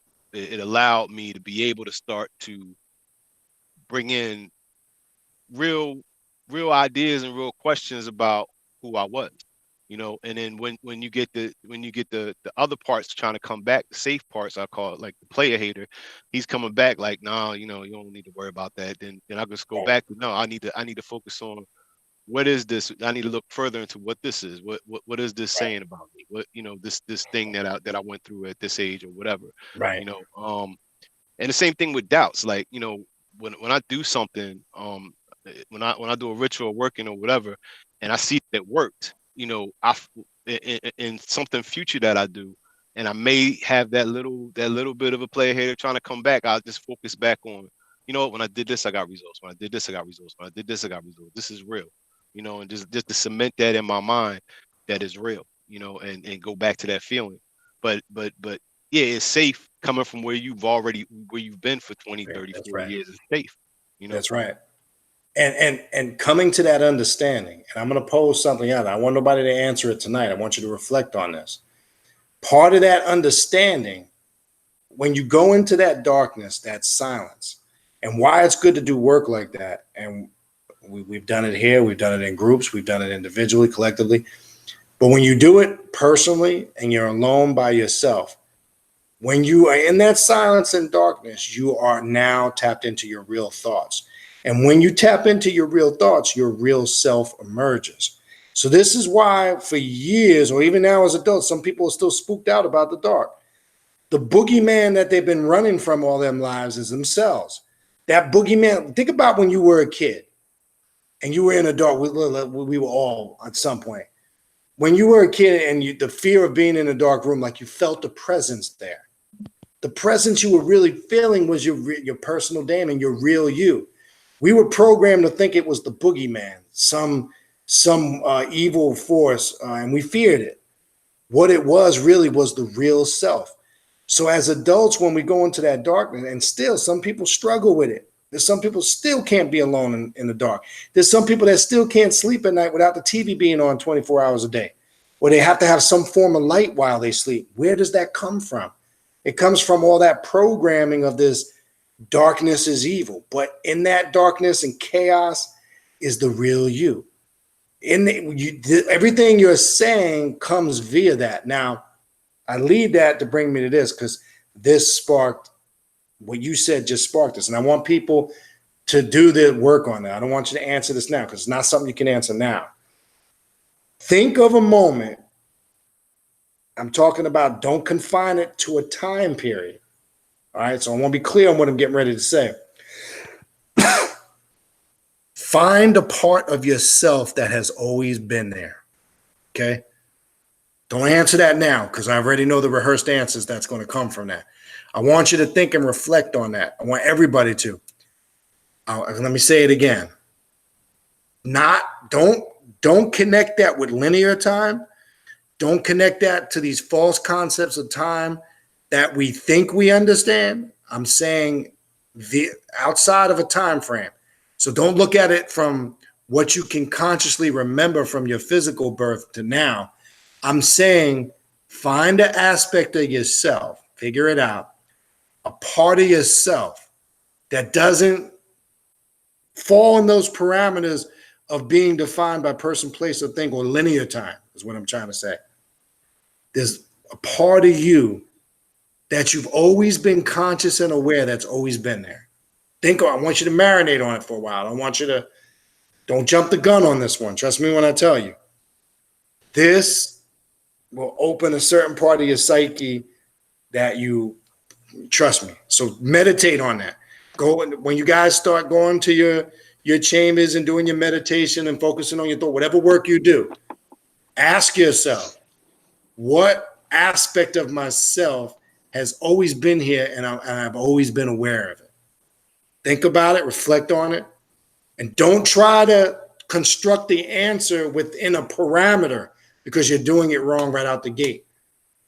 When you come to the realization of what that is, you're going to see a lot of things things will drastically change for you. All right. I want to be clear on that. But anyway, go ahead. I'm going to finish up shortly. I'm going to just go down the horn. It's getting late. So if you have anything else, Taza, if not, give your closing thoughts. I'm just going to go right down the horn. And that was it pretty much. Okay. Just it's just going back to that fear thing real quick.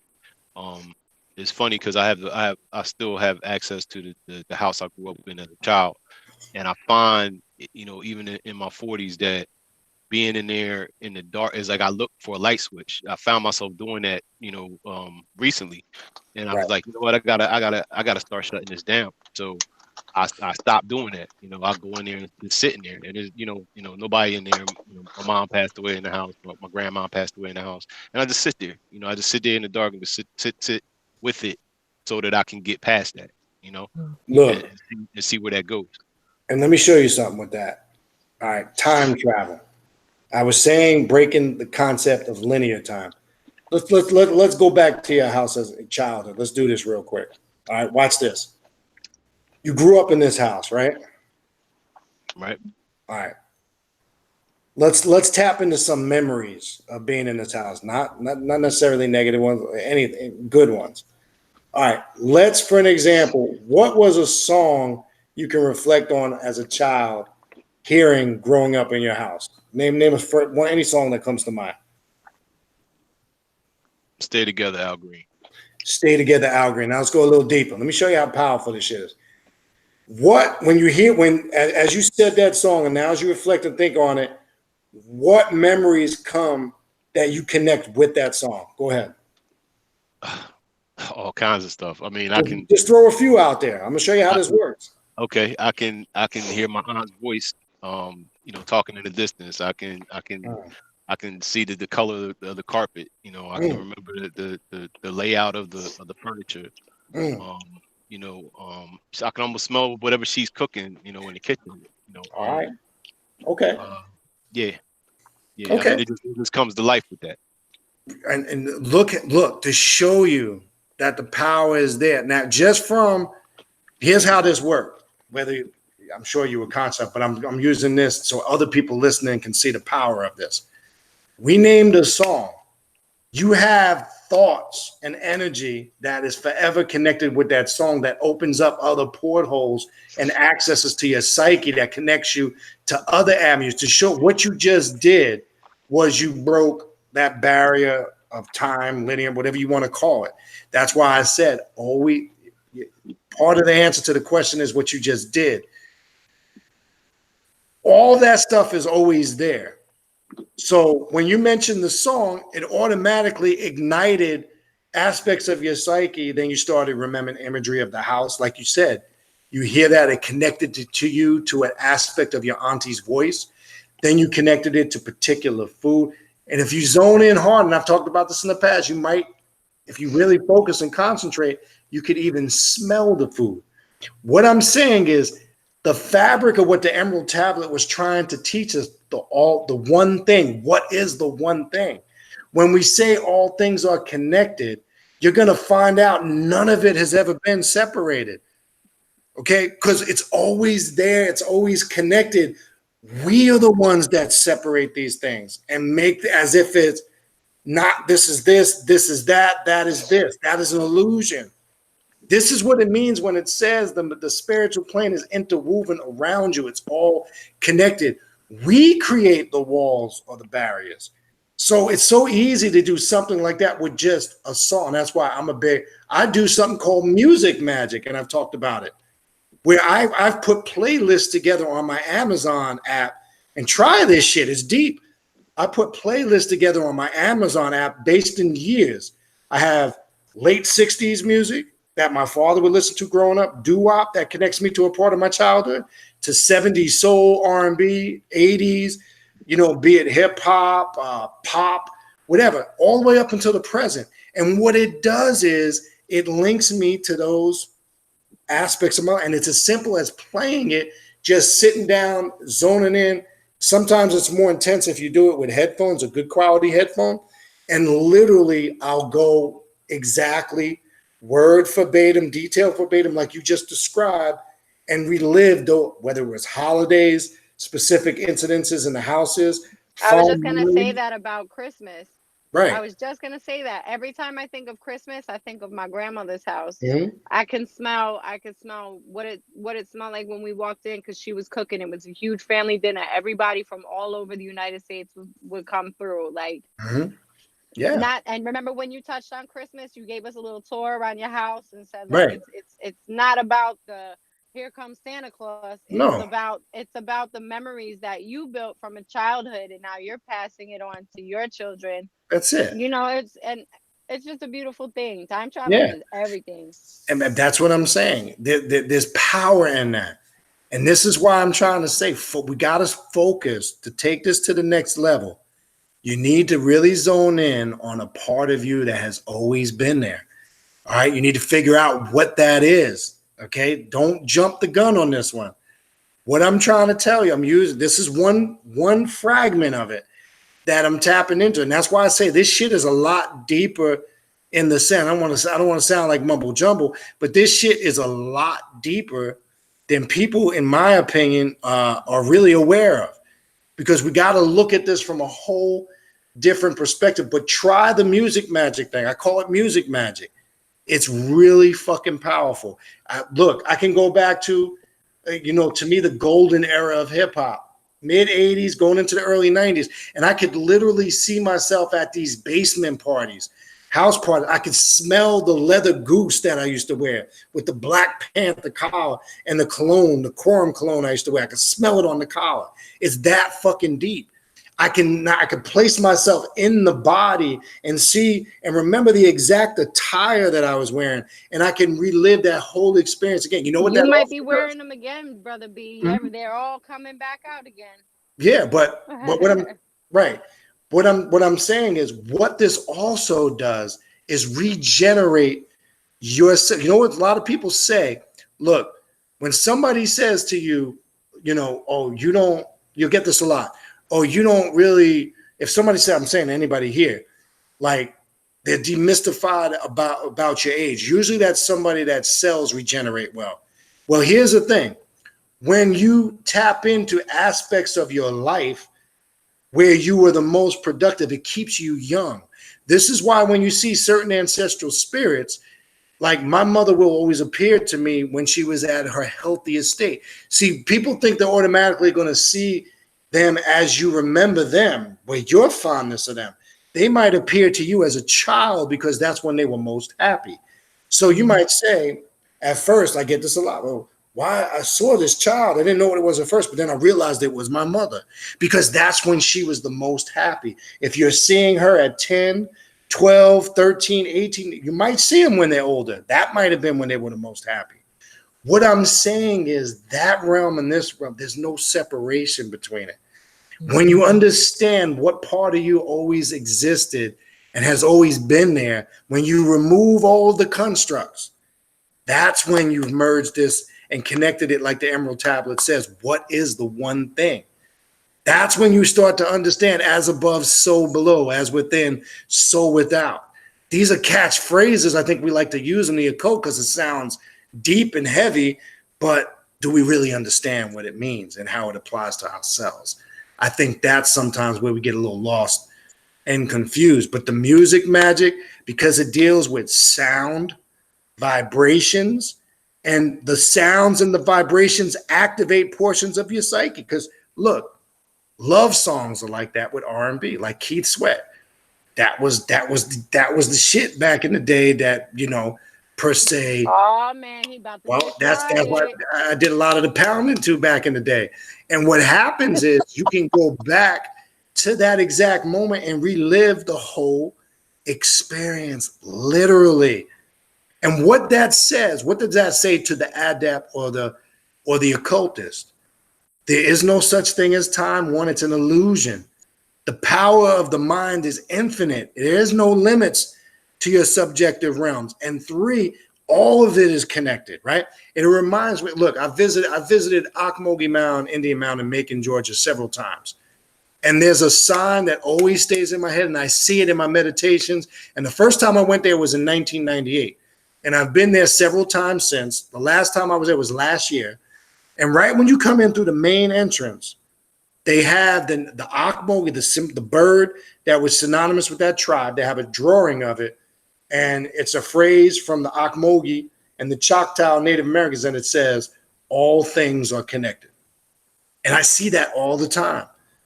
And it's something that's resonated with me, and I've been seeing it constantly since 1998.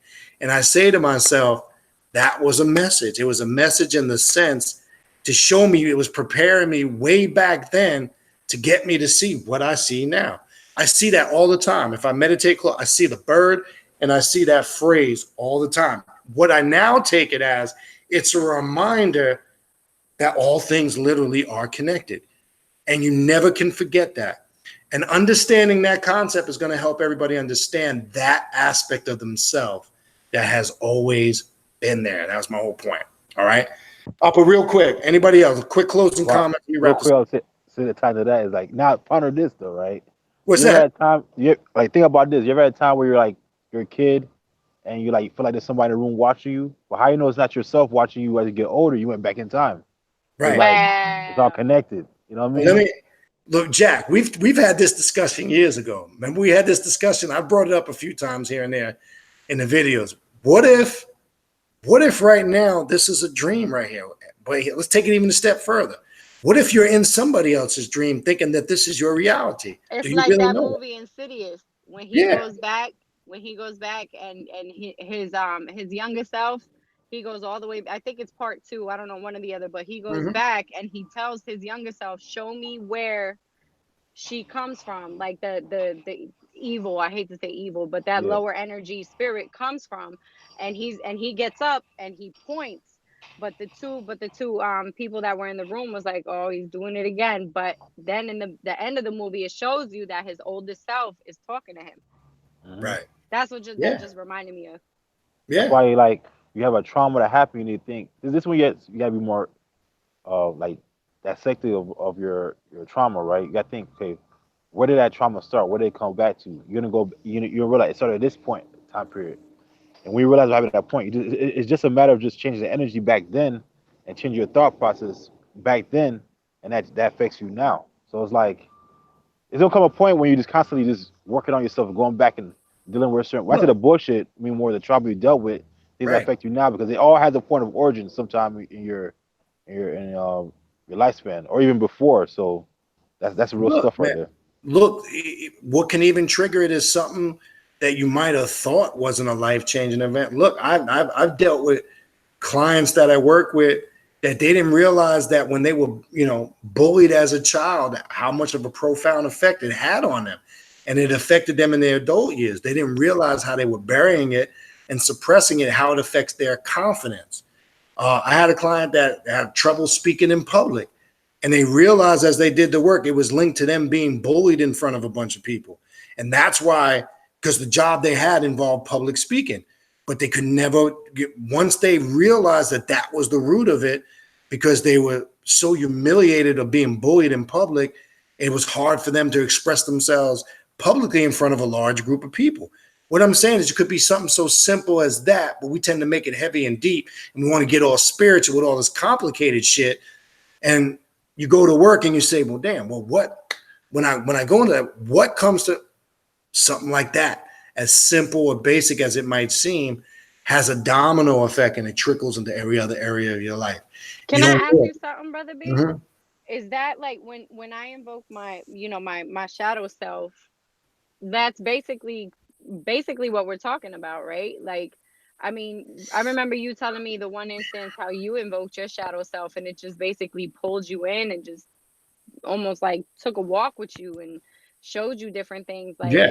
you know, is that basically what you're doing? Well, when you're meditating and thinking Right. about it, not as far as music and smells and stuff like that, but you Right, can, and you too, Brother Jack, like, you know, be able to tap into that, and you know, your shadow self could take you all the way back to a certain traumatic incident, and whatever feelings come to you at that time, that's what you need to confront.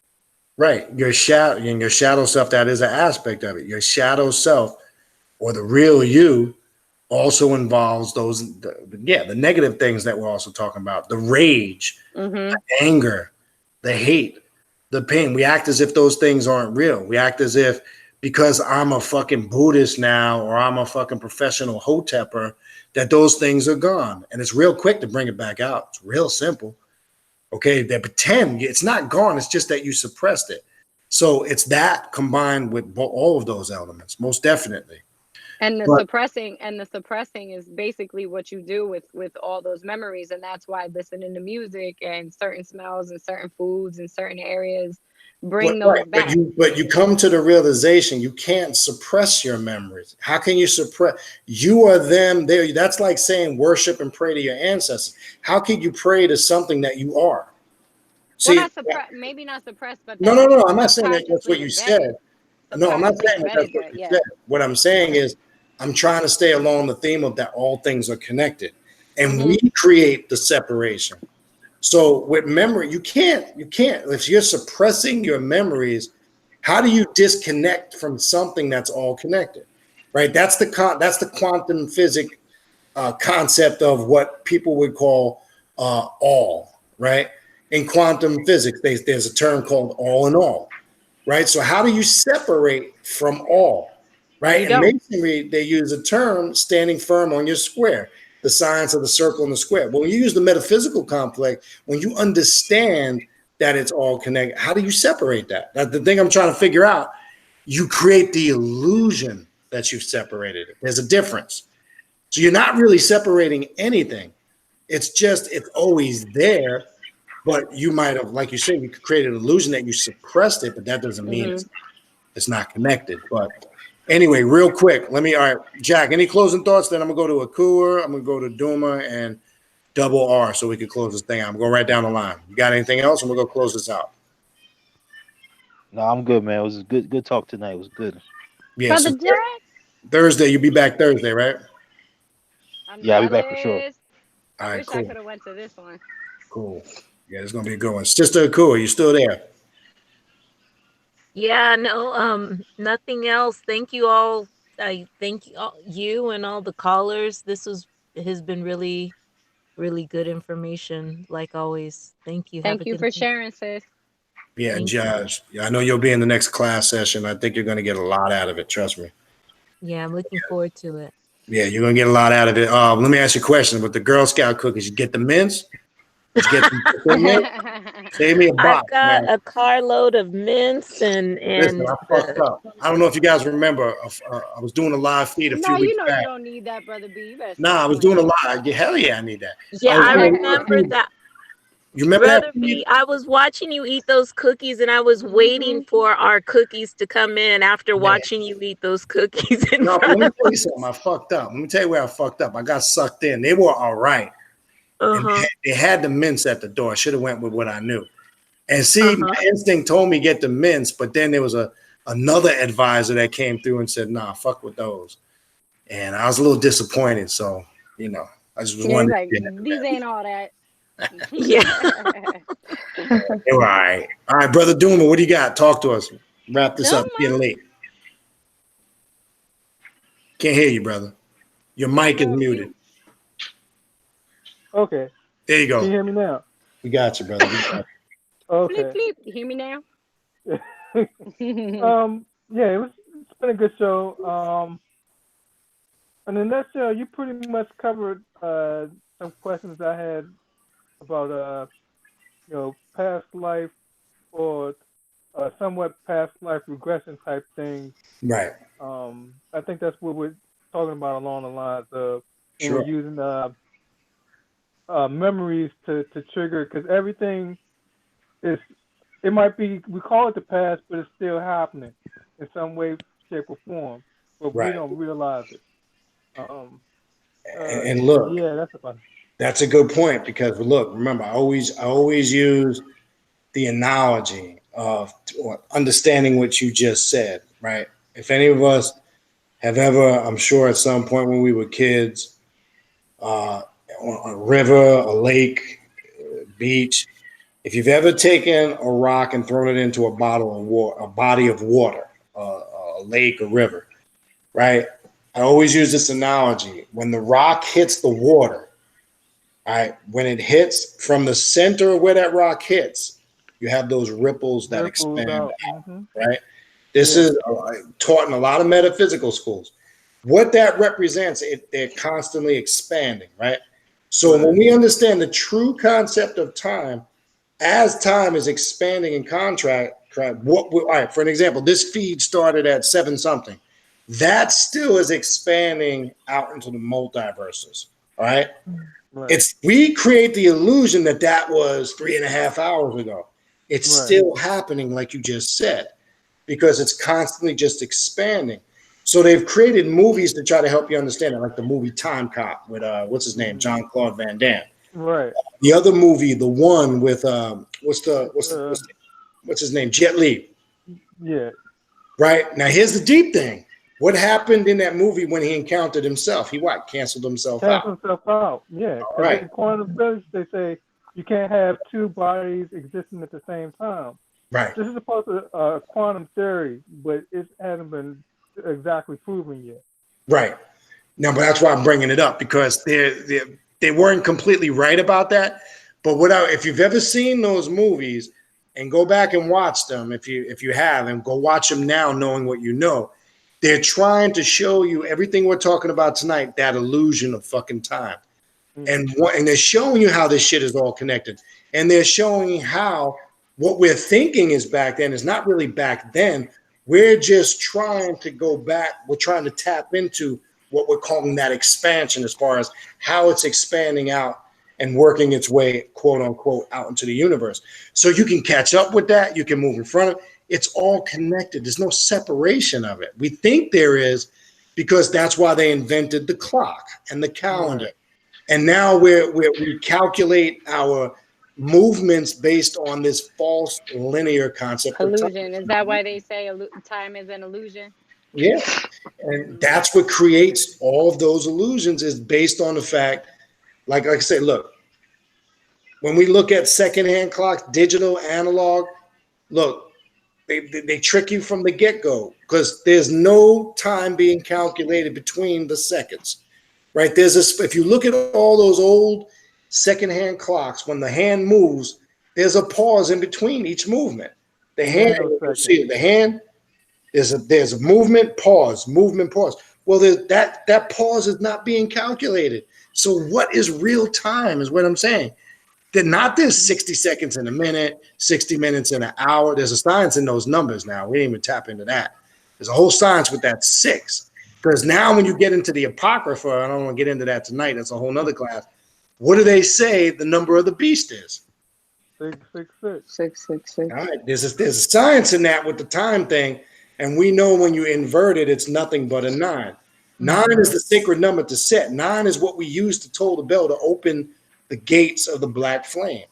See, that's why they correlate it to Satan. They say it's as if it's something evil, but it's really not. And when you really understand the hidden meaning of it. Look, in one of the classes, we're going to be going through all the esoterical hidden meaning of the Bible. The first session I did a while back, I broke the myth out. This class that you're you're going to be breaking down that Bible from a left-hand path. And when you're in a religious circle, it ain't going to be pretty. That's all.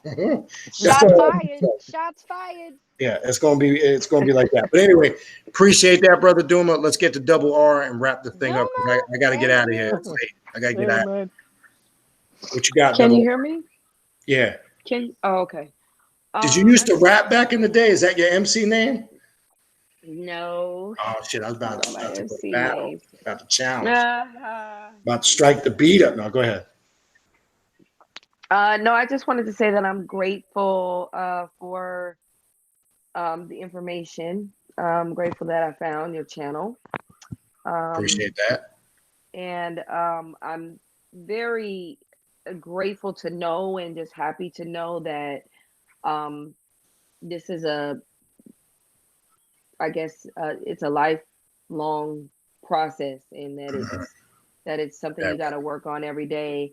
Most And definitely. I appreciate, I think it was Mama Muerta who Mhm. brought up the shadow self, because when she said that, it reminded me of working on what I did this summer, that I really had to kind of get down and dirty with myself and really sit with those things about myself that I that was stopping me from getting to the things that I wanted to get to. So it kind of brought back a little bit of a memory as far as cool. Just knowing, because I thought, once I learned it, okay, now I know what's wrong. Okay, I'm good. And that was going to be it. But like you said, these things they come up. So I'm, just happy to know that it's something that I'm always going to have to deal with. I'm definitely going to do this music magic, because I think that's pretty incredible. I was actually in the car the other day with a friend of mine, listening to some old school hip hop, and I was like, it really took me back to, That's you right. know, when I was a little bit Door younger. knockers. Door knockers. Yeah, Right. man. So I'm definitely gonna do that, because I'm interested to see, what, like you said, has always been there. Because I Yeah, feel do like it. the more I know myself, the more I get to know myself, the better off that I will be as far as navigating through this thing called life. So Right. I appreciate it. No problem. And another last quick thing on the music magic thing. The reason why I said I created playlists and categorized certain areas of my childhood up to my adulthood, if you break it down into fragments, you might get answers to some of your questions as far as the good and bad things about yourself, things that might be creating blockages. That's why I created lists to break it down into areas of my life. Just a suggestion. I'm not saying it's mandatory to do that for anybody. I mean, do whatever method you feel. You might come up with another method. But I found by creating the lists, because I literally can sit down, went on the app, and I started when I was young and I could first remember music. So I started there and worked my way up. And then I separated the list and categorized them. So then you can work your way up. Focus on one list, see what thoughts come to your mind, go to the next list. And I guarantee you'll be able to identify good and quote unquote bad in the sense to yourself. Yeah, like what kind of mindset you were at. Like, let's say if you was in a bad place and and you forgot about that certain situation or suppressed it, Right. and you hear that song, like, wow, now if that moment were to come and confront me now, I would handle it on a completely different level. It just shows you so much growth in yourself. Yeah, Music magic, I love it. Yeah, it's going to bring a lot of stuff to the surface. So that's the purpose of it. Outside of reminiscing, and like Brother Taza said when he was describing, when I did that little example with him and we were dialoguing about the house he grew up in, I can relate because I can do the same thing with the house I grew up in New York. If I think of my mother, I mean, I could think of things she cooked. Real simple. So utilizing all those methodologies is very, very, very powerful. Try it. And I think that'll assist in areas of your life and give you some answers that you're looking for. All right. Other than that, for those that will be here Friday evening, I know some of you on here tonight will be. I know there's a couple of people traveling from out of state. Please travel safe. And again, reminder, contact me when you get here just to confirm that you made it here safe. And I know some of you will be here for both days, so I'll see some of you on Friday and Saturday. Thursday night, don't forget, got Dr. Bynum here, man. Have your questions ready, man. I want people ask questions, man. Don't just sit back behind the keyboard and suck it all in. Say peace, Pop. We out. Peace, Dave. Peace. Bye, Okay. everyone. And I'll see everybody Thursday evening. We'll be back on the air with Dr. Bynum. All right. Peace. All right. All right. Yep.